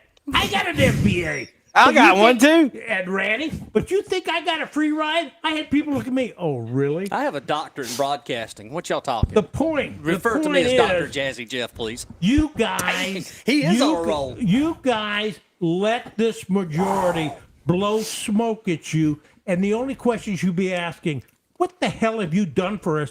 And what the hell are you doing for us in the future? turning red. Because you have no plan You'll for be the out of here in a future. minute. Breathe real quickly. You're You know turning what I red. mean. I know what you mean. It's so easy. So- I've been telling them for 2 years. These guys are crazy. They're not crazy. They're taking advantage of people. He got up in front of the council and said the whole problem was Marxist, communist, and globalist, and socialist. Who the hell says that shit? That's He like did. Looney Tunes. Well, it is Looney Tunes. well- And what I wanted to say about I'm done. Thank you for letting me go. What I wanted to say about the comments about not being conservatives, not being conservationists, and not this or that, and also to talk about the planning and how, you know, you don't have a responsibility or my property rights or this or that. I think it's looking at it because all these people also like to squawk about their Christian beliefs. And so y'all go ahead and send me the ugly emails and stuff and question my faith, and that's not what it is. It had nothing to Because do with being a Christian. what I want to say to you is get out your Bibles and look and put, you know, go back and read it because I don't think these people do. That God put you in charge of every creeping thing. Go back and read it. It puts you in charge of every creeping thing in the lands. So what that means is, as a landowner and as a Christian and as a conservative Christian, if that's what you believe yourself to be, that gives you great responsibility. And you don't want to be told what to do with your land. Well, you shouldn't have to be told what to do with your land, But in the event that you're not doing what you should be doing with your land, and you got a junk car, and you're leaking oil into God's soil, and you're not taking care of, and you're poisoning every creeping thing, then you have to be held accountable. And that's where man comes in and has to make these rules and make you accountable to take care of every creeping thing, because that's what we're charged to do. So do your job, dude. Do your job. If that's what you believe. You said it. I mean, I believe everything you just said. It's not about being neat or looking pretty, but it is about not poisoning stuff and not trashing up what we've got. So there's that about zoning. Or using the bathroom in proper receptacles. Yeah, it's about not poisoning land and animals. If you're going to coexist with a citizenry that is basically, your neighbors, you got to have rules. You can't. It's not the Wild It's West not anymore. anarchy. So I've been talking to some folks this week that really, really care about what's going on. And one of them told me, said, once you put down the concrete, you can't farm it no more. Nope. You can't farm concrete. And and the other thing I want to talk about with all this growth, and we're talking about this stuff, why would you want to build 6,000 houses somewhere where there's a 25 to 30 minute response time from EMS? Look at the cliffs. Why would you want to do that? So if they're going to, Well, let's talk about the Cliffs for a second, I because the wouldn't. Cliffs actually has their own fire department. right? Or maybe they're going to get their own fire Because department. they didn't want to have that kind of response time, because they had someplace burned down, was my understanding, waiting on that response time. So when you go in and you have a community out in the middle of nowhere, then these people, and I think we've had some discussion about this, these developers come in and say, hey, we're going to build X number of houses, then maybe they should start taking the responsibility to say, we're also going to put in some, we're going to put in a fire station. Dude, Cathy, I remember the day. We're going to put in a school. We're going to put in Those this. should be. hold on, Jeff. Those should be the fee in lieu of agreements that the Yes. county makes with these places. Yes. Is if you build a 6,000 home You got to do X, X, and HOA, X. you have to provide the school and the fire department, and we'll staff it because your tax money from your residents are going to pay for the staff. But when you design build this community, it needs to have a it needs to have a firehouse, a rescue squad, a police, a school. And you're right. A satellite You're police station, right. yeah. You're right. Well, let me say But this. you're right, but there's not. But because it's not zoned and there's no building, They that's can't not kill gonna them happen. there. That's right. This 6,000 thing or whatever, it could even be more. Oh, well- the point is, they're just talking. They're even talking. It's just like, can they get the money? Sorry, Yeah, Jeff. that's Go ahead. okay. I'll even go back even further, 25. Let's go back 25 years, Cathy. At one time, we only had 5 EMS trucks for all of Oconee County. And if you had a heart attack in Mountain Rest, you were SOL. What do they Long do now? Creek. It's just like Well, Rannie. you've got 7 to 10 Randy comes to ambulances. get you. but what they've done is they've taken some of the ambulances and they've put them out into the county. Oakway's got one. Seneca Rescue Squad's got one for that side. Wahala's got one. Salem, no, not Salem, but Kiwiki's got one. Station 17, they've got one there. So you have the ambulances now that are out in the community. Hey, but 20 just years ago, remember this too. Our ambulance service is a private company. Prisma does not work for the county. Prisma does what Prisma wants to That's do. right. And when there's a school bus that gets hit on 85 and they take 2/3 of our ambulances to go respond to a mass casualty crisis That's right. 2 counties away because they didn't take anybody from Pickens County because that's not part of their That's right. group. We have a problem in that EMS thing. Well, Pickens see, County. and that was my question about, and I know I'll get the emails and the hairy eyeball about this. The other never get day anything. with the shooting, with the number of people that responded to what happened there, I thought, and actually had the conversation at my house, What would have happened if there had been another big accident or something on the other side of the county? We've been screwed. What if there had been a multi-vehicle accident, like up in Westminster or something? We've been screwed. Everybody else is down here on the other side of the county. We would have been. What would have happened? But they're generally that far away from every accident that happens anyway. There's going to be a drive and response time. So somebody would have had to get in their truck and move on. You do know where this happened at, right? Fort Bass, all the way down on the very bottom of the county. The very, very tip end of the county. It's about almost 3 miles from exit 1. But it seemed like everybody was down there. I mean, Jennifer and Luke were in the area. I mean, I don't know how I missed the party. I don't think she was with him. No, she was down there. Yeah, they were both of them were down there, and they were doing some work at a home down there, and they were stuck down there. They would not let them leave. It did feel like that everyone in the county was in Fort Bass. Yes, because this is something that Mike Crenshaw has brought up, and this is a true fact.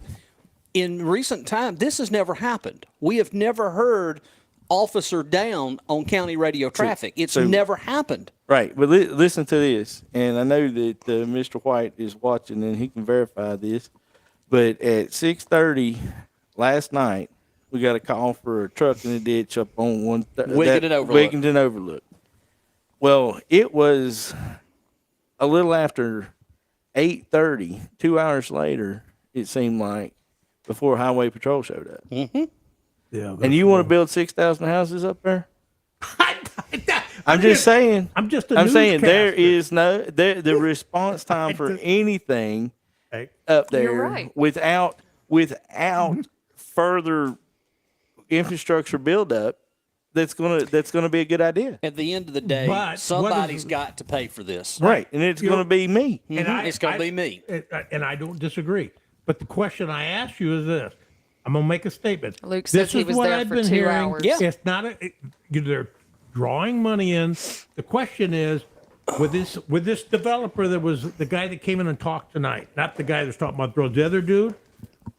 What do they care about? And you remember, make a good Randy. You're making a good point, but then you got a builder that's like, well, you know what? The builder don't even want to sit here and have that Why conversation. do I even care? So last night at 10:30, I left that scene. I'll be right back.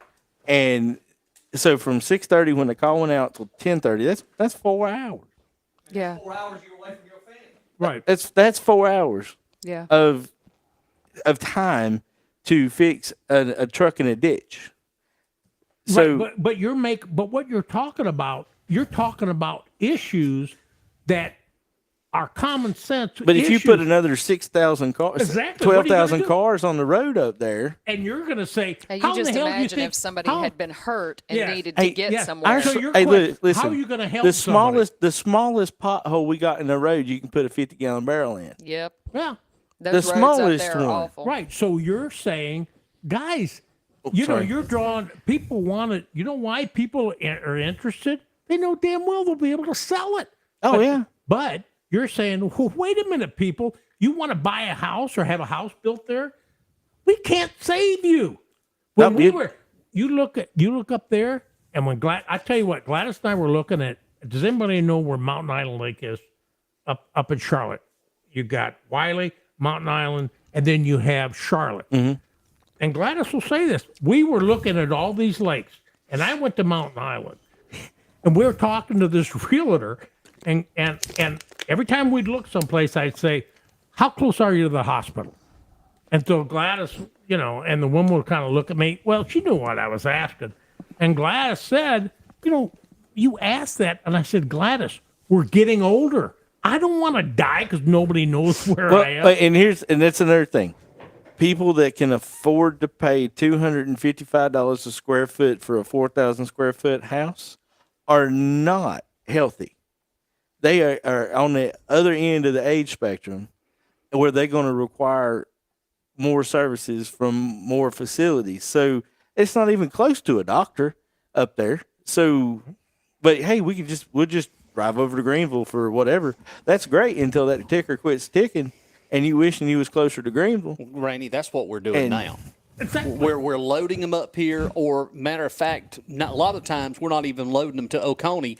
We're putting them in a helicopter and sending them straight to Greenville, bypass this hospital. Hey, but it's so busy though, and it's not just going to Greenville. They're going to Gainesville. There's multiple agencies coming in here to help us out because we already got a problem. We got a problem and have had a problem for the last 10 years. So, because our hospital can't do any kind of heart surgery, Hey, every time I've no gone heart surgery, but now they can do heart cast and they can stent at Oconee now. Yeah. Every time I've gone to Oconee for something, I have been pleasantly pleased. Oh yeah, they do a great job. But what the thing they about do. it is, there was a time though. I'm in my 40s, and I don't require some of the things that Chris may require. Well, That's right. look, I want the best. But the thing about it, I've got a neighbor. I'm 30. I was 36 when I had my massive heart attack. Right, but I've got and they could not get a helicopter, and they take off code 3 with me to Greenville. But I've got a neighbor that absolutely refuses to go have any medical stuff done except in Atlanta. Atlanta. He if something happens, he gets an ambulance take him all the way to Atlanta because he doesn't. He was here during the time when we remember weren't doing well, and remember. he's got the resources that make it happen for himself, and he's got to go all the way down there. So you know what though, when you talk about this, you take it in its present state, or even just a year ago. Now look at all this. A year ago, when I talked in front of the Planning Commission, I didn't think it would. I knew there was a problem, but I never thought in a million years this crap was all this other stuff. And now you're adding it on top of it. And an example, when you're right, like an example, what if and Gladys and I have been talking about me getting a vasectomy. Can I get one here, or I got to go to Greenville? But more than likely, they'll transfer you to Greenville. They have that? Well, anything that you want to have done, unless it's a gallbladder. I was joking. I don't want to embarrass my wife. Hold on, unless it's a gallbladder or something minor, you just can have think it done about- up here, but they're going to load you up and they're going to send you to Greenville. If Well, you need just to think- see a specialist, you're going to Greenville. Think about babies. Yeah. 80,000 people in a county. Half of them are women. So women have babies. You go to Oconee, any complication, they are not going They don't to have a deliver a premature baby here. They don't have a NIC unit here? They do not have a NIC unit here. Well, that you Anthony have to needed go to one. Greenville. I believe there would be a small increase in childbearing women age that would come here, but if it's $500,000 houses, $1 million homes that are being built, and there's no affordable housing being built for people, you're going to have geriatric problems way before we do you now. have. We might have more kids. Hold on. We do now. Hey, we've had a geriatric problem for 30 right, years but, here. But if you bring another 12,000 geriatrics in here, that's a whole community. Then it would stand to reason that you would think that we would expand the hospital to have a heart center. But the county don't own the hospital. Yeah, they do. It's ran by Prisma, It's ran. and Prisma rules will dictate whatever. And then we've got to defeat that whole bed thing with certificate of need. Well, until they redo that legislation, you're not going to get a bigger hospital. By the here. way, we have the old hospital just sitting over there. Where? Being used for. Where's old hospital? We have 2 hospitals. Where's the other one? Right behind the new one. What's there? That was the original hospital. That was the original. Is it empty? Oh yeah, it's junk now. They've got offices and stuff. They still have 100 and something rooms over there that they've not used in 10 years. Well, it's in South Carolina. They do that. They'll build something right beside. Yeah, beside something, and then let it become. That's the original Oconee Memorial built in 1963, and then they added on to it in 76, the front part, and then it was a 2-story when they added the new surgical wing and the new ER, and then they built the patient tower. That's the newest one. Okay, so we have the rooms that it would seem like to me that you could do the old hospital, when we talk about geriatric problems, into a long-term critical care facility for our patients, because that is a huge need. You ask anybody in our medical industry right now that our geriatrics, we're reaching that age. I mean, it started And how many times have you heard somebody say, their mom or somebody has had a fall And had to go outside. They need to go to rehab, And had to go to wind, Anderson or Greenville. They wind up going to Anderson, Greenville, sometimes Yeah. Spartanburg, Yes. and the family have to run up and down the road to go see them, Because- or that they don't have a bed and they wind up sending them home before they're ready to go home, and they wind up getting hurt But they got again. Lila Doyle, right? But That- Lila Doyle is full. full. It's full to capacity. And the ones that we've got that are available are friggin' dumps. They're so bad, I would not put my mother in it. And that's a fact. That's true.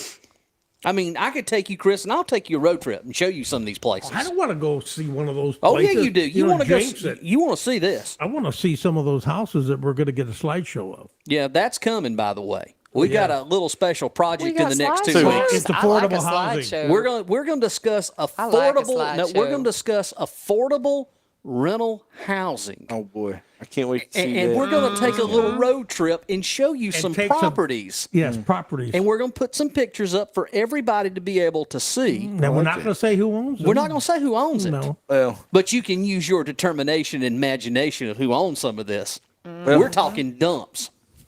Listen, it is 7:42. We need to go ahead and wrap this up. There's not much in the council meeting other than a few votes. One was the Utica plant project. Are we going to listen to what their responses were? They voted, but we're not going to be able to hear anything else on what comes out in executive I session. thought maybe they were going to talk some more and No. respond to what Mr. John said. No, they've already completed council comments. yeah, they didn't have any. They didn't have they any. didn't. They didn't even respond to him. No. No. Imagine that. That's just rude. Well, just imagine that. That's what they do. Again, just remember, we're inching down towards a new year in January 2024. And I believe that 2024 will be the most pivotal moment in Oconee history.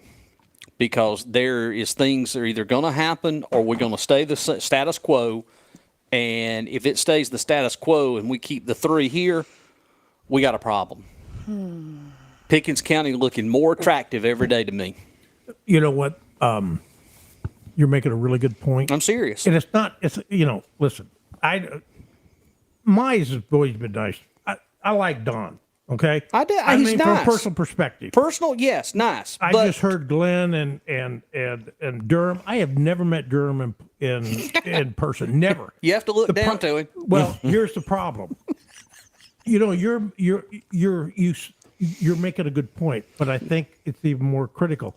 People never think that when they got a kid that's about 2 years old and they want to be here, which is great. They want their children, their grandchildren, whatever. These decisions and what these guys are doing right now, they're making decisions for generations. And Randy said, and I've said this, and Randy's heard me say it before when you talked about cement. You start pouring cement and you start creating buildings that are shoddy buildings and everything, and you haven't taken into consideration infrastructure things, you have screwed a county for several generations. And these guys do not have the maturity or the strength or the will to make decisions like that cause heat on them, but are the right thing and the mature thing to do. And that's what we have to do. Real quickly, we're going to go around the table here. Oh, good. I get to say something else. Yeah, you get to say something else. I'm going to take the lead on this one. Back Thursday, of course, we all know about the shooting and with the deputy shot. And I want to say firsthand that Sunday night, it's amazing that I seen the community come together for a prayer and healing. And I believe that prayer works. I believe that miracles do happen. And miracles do happen for the simple fact that back several years ago, we had another police officer, Ken Kirby was his name. And Ken had a massive heart attack. And a lot of folks know that they did a story on this. He was called Officer Lazarus because he was technically clinically dead for almost an hour. When was that? 10 years ago, 15 years ago. And they kept working with him at Oconee, and they had already given up. And all of a sudden, a nurse walked in and was getting ready to clean up everything, and, he had already been pronounced dead, and then the nurse found a pulse. So I do believe in miracles. And he survived. He survived. He lived. He unfortunately passed away a year and a half ago for But COVID. he got another 9 years. He got another 9 years, That's a and he even went back to work as a cop. Really? He worked for the city of Seneca. He was a cop. So, as we move into Thanksgiving, I know that we sit here on this show and we talk about all the ins and outs, but we really have some good people in Oconee County. Well, The vast majority of people, Absolutely. and I love this county. I'll die here. I'm not going anywhere. But it really bothers me to see how certain people have taken the county into a direction that has repercussions. But I also want to say that this coming Thursday, I hope that people are able to spend time with your family. That's what Thanksgiving's all about. And a big thanks for all the people that prayed, came out, because when a crisis hits and it affects people in our county, we come together.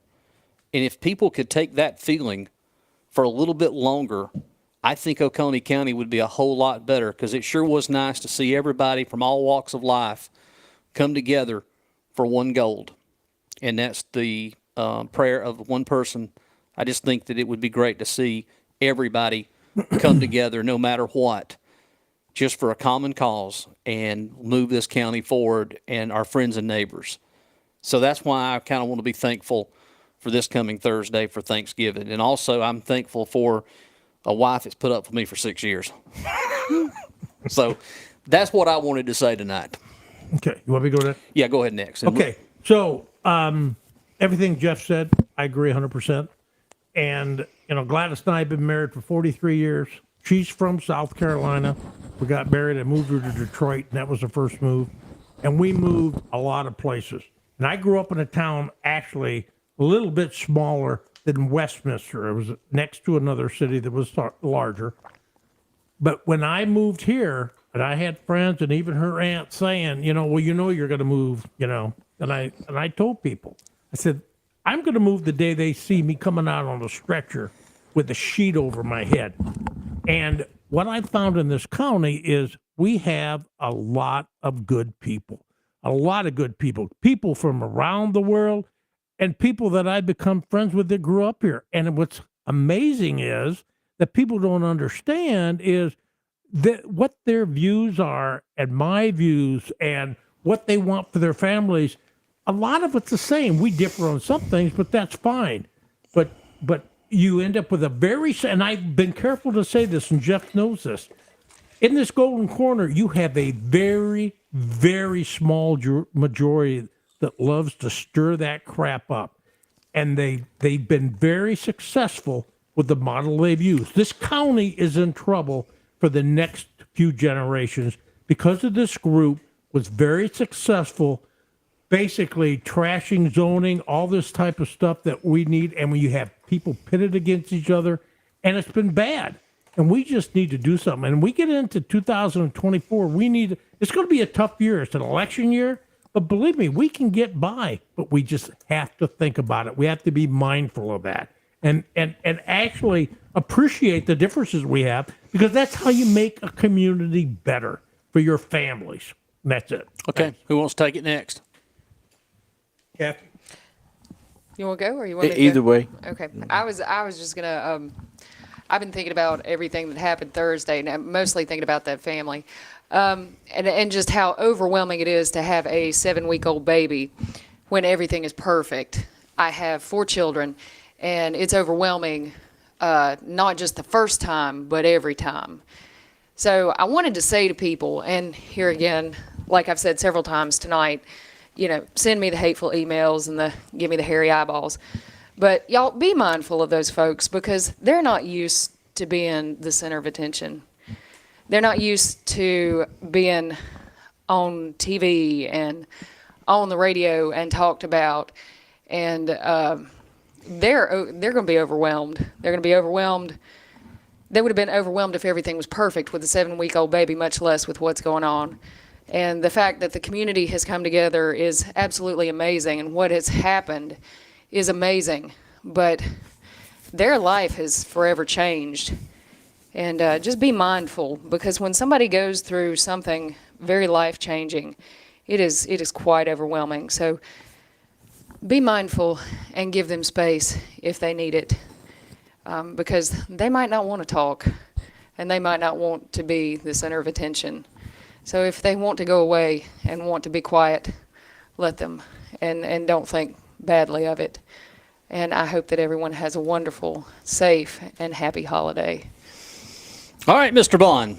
So yeah, I guess we all got the same sentiments about the deputy. It was a tragedy, but one of the blessings that I see in all of this is that it did happen close to home. I've been thousands of miles away from home and watched somebody have the same type trauma, and then get flown another 1,000 miles further from family, and have to recover on their own. Yeah. He does have that. He has that here. And the family doesn't have to try to move to a foreign country to just be with their loved one. It was very tragic. Absolutely was. And the community comes out real well to help each other. And I think that's something to be very, very thankful for. I just think about, last year at Oktoberfest when Bruce and his wife Crystal got hit with that motorcycle. Man, I tell you what, people poured right on out for them. And that was really good. But then we had a lot of scumbags that want to talk about them later on when he's got his life together and he takes a trip or this or that or the other. You get some scuzzball saying, well, I gave money to that, and look, he's gone to a concert or something like that. It was total bullshit. So And you'll have that. and yeah, but will. it comes from that one group of people. And hopefully those people will leave this guy alone and his family when he does have an opportunity for some respite that he can enjoy himself.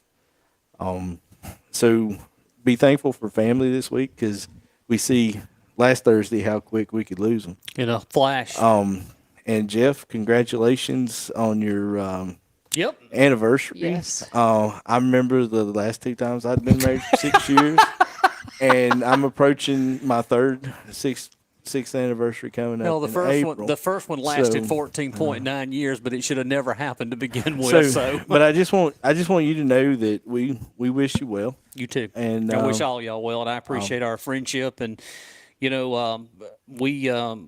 this is kind of a therapeutic for us. Yeah. Because we all came from all walks of life. Me and Cathy probably are the longest ones that's been here. I was born and raised here, and I have a deep passion for our community. I grew up here. I remember when there was absolutely nothing here.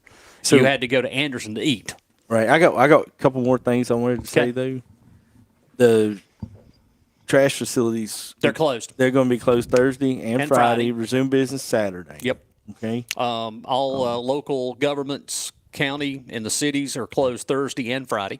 Well, the people that aren't closed is going to be your EMS and your fire department. 24/7. But here's the thing.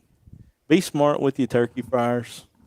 Yes. Thaw your turkey. Yeah, dry it off. Yeah. Don't burn your damn house down, because I'm going to be eating turkey too, and I'd like to enjoy my turkey before I got to come put your turkey out. So, and the good be news is Walmart careful. is closed Thanksgiving. Walmart is closed in Seneca Thanksgiving. And then also we're approaching the season. Domestic violence is going to be Like huge Friday. tomorrow, and the stress of tomorrow and Thursday going into this the stress is going to be high. Stop sitting in your recliner, drinking your beer, hollering at your wife. She's got to be making you turkey. She's getting all that stuff together. Get up and help her. All right, don't be mad about it. Don't fight over the last piece of turkey. Right. Yeah, 12A, they want to be home with their family too. Yeah. So nobody needs to be hitting anybody. All right. Just don't do it. I've got something again. I got something special for us before we go. Alice's Restaurant? Nope. Oh, come on. Let's listen to it. You ready? All right, fellow babies, and now it's time to go to our live remote man on the scene at the Pinedale Shopping Mall for the big WKRP turkey giveaway. So, take it away, Les Nessman. This is Les Nessman, your man on the scene here at the Pinedale Shopping Center, where the excitement is mounting. We're here to witness the big WKRP Turkey Thanksgiving giveaway. Hey, you got permission to be out here? What? You're blocking my store here, buddy. Don't you know who I am? I'm Les Nessman. I won the Buckeye News Hawk Award last year. Good for you, Buckeye. Now get out of my doorway. I'm sorry. Creep. So far, so good, huh? I'm here with hundreds of people who have gathered to witness what has been described as perhaps the greatest turkey event in Thanksgiving Day history. All we know for sure is that in a very few moments there are going to be a lot of happy people out here. Now the crowd is curious but well behaved. And I think I hear something now. The crowd is moving out into the parking area. And oh yes, I can see it now. It's a helicopter. And it's coming this way. A helicopter? It's flying something behind it. I can't quite make it out. It's a large banner. And it says, Happy Thanksgiving. From W. K. R. P. What a sight, ladies and gentlemen. What a sight. The copter seems to be circling the parking area now. I guess it's looking for a place to land. No, something just came out of the back of the helicopter. It's a dark object. Perhaps a skydiver plummeting to the earth from only 2,000 feet into the air. Second to the third. There's no parachutes yet. Those can't be skydivers. I can't tell just yet what they are, but... Oh, my God, they're turkeys! Oh, Johnny, can you get this? Oh, they're crashing to the earth right in front of our eyes! One just went to the windshield of a parked car! This is terrible. The cars running around pushing each other? Oh, my goodness! Oh, the humanity! Oh, people are running about. The turkeys are hitting the ground like sacks of wet cement. I don't know how much longer the crowd is running for their lives. I think I'm going to step inside. I can't stay out here and watch this any longer. No, I can't go in there. Children are searching for their mothers, and not since the Hindenburg tragedy has there been anything like this. I don't know how much longer I can hold my position here, Johnny. The crowd... Les, are you there? Les isn't there. Thanks for that on-the-spot report, Les. For those of you who just tuned in, the Pinedale Shopping Mall has just been bombed with live turkey. Film at 11.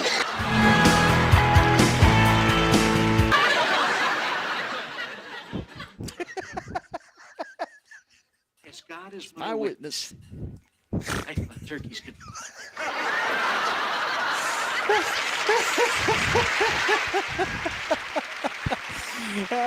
Now, the date on that was actually November the 22nd, 1978. What did he say? Is God is my witness? What? God is my witness. I thought turkeys could fly. And I swear, Les Nessman reminds me like Dick Manger from WGOG. That sounds like something they'd go do at Applewood Shopping Center. A bunch of live turkeys. All right, well, folks, I want to thank you so much for being a part of the show this evening. It is time to get out of here. It's top of the hour of 8 o'clock. We're going to enjoy Thanksgiving this weekend, so there is no Sunday show. Yes, Emma. Yes, that's correct. She wanted me to remind you that, unfortunately, next Sunday, which would be December the 3rd, yes, I believe December 3rd, there won't be a show either because I have a Christmas parade. So if you want to do it Monday or whatnot, we'll get with you. Seneca Christmas Parade is this coming Monday. Big parade. It's downtown Seneca coming up Monday, which will be the 27th. God, it's just, we're so packed, so much going on. So anyway, that being said, it is time to pack up and get out of here. We will see everyone real soon. Again, thank you for joining us tonight on Let's Talk Oconee here. Have a good evening, everybody. Oh, cool. That's the money on this gig. Come on. Ladies, you here for the audition? Yes, I'm Diamond.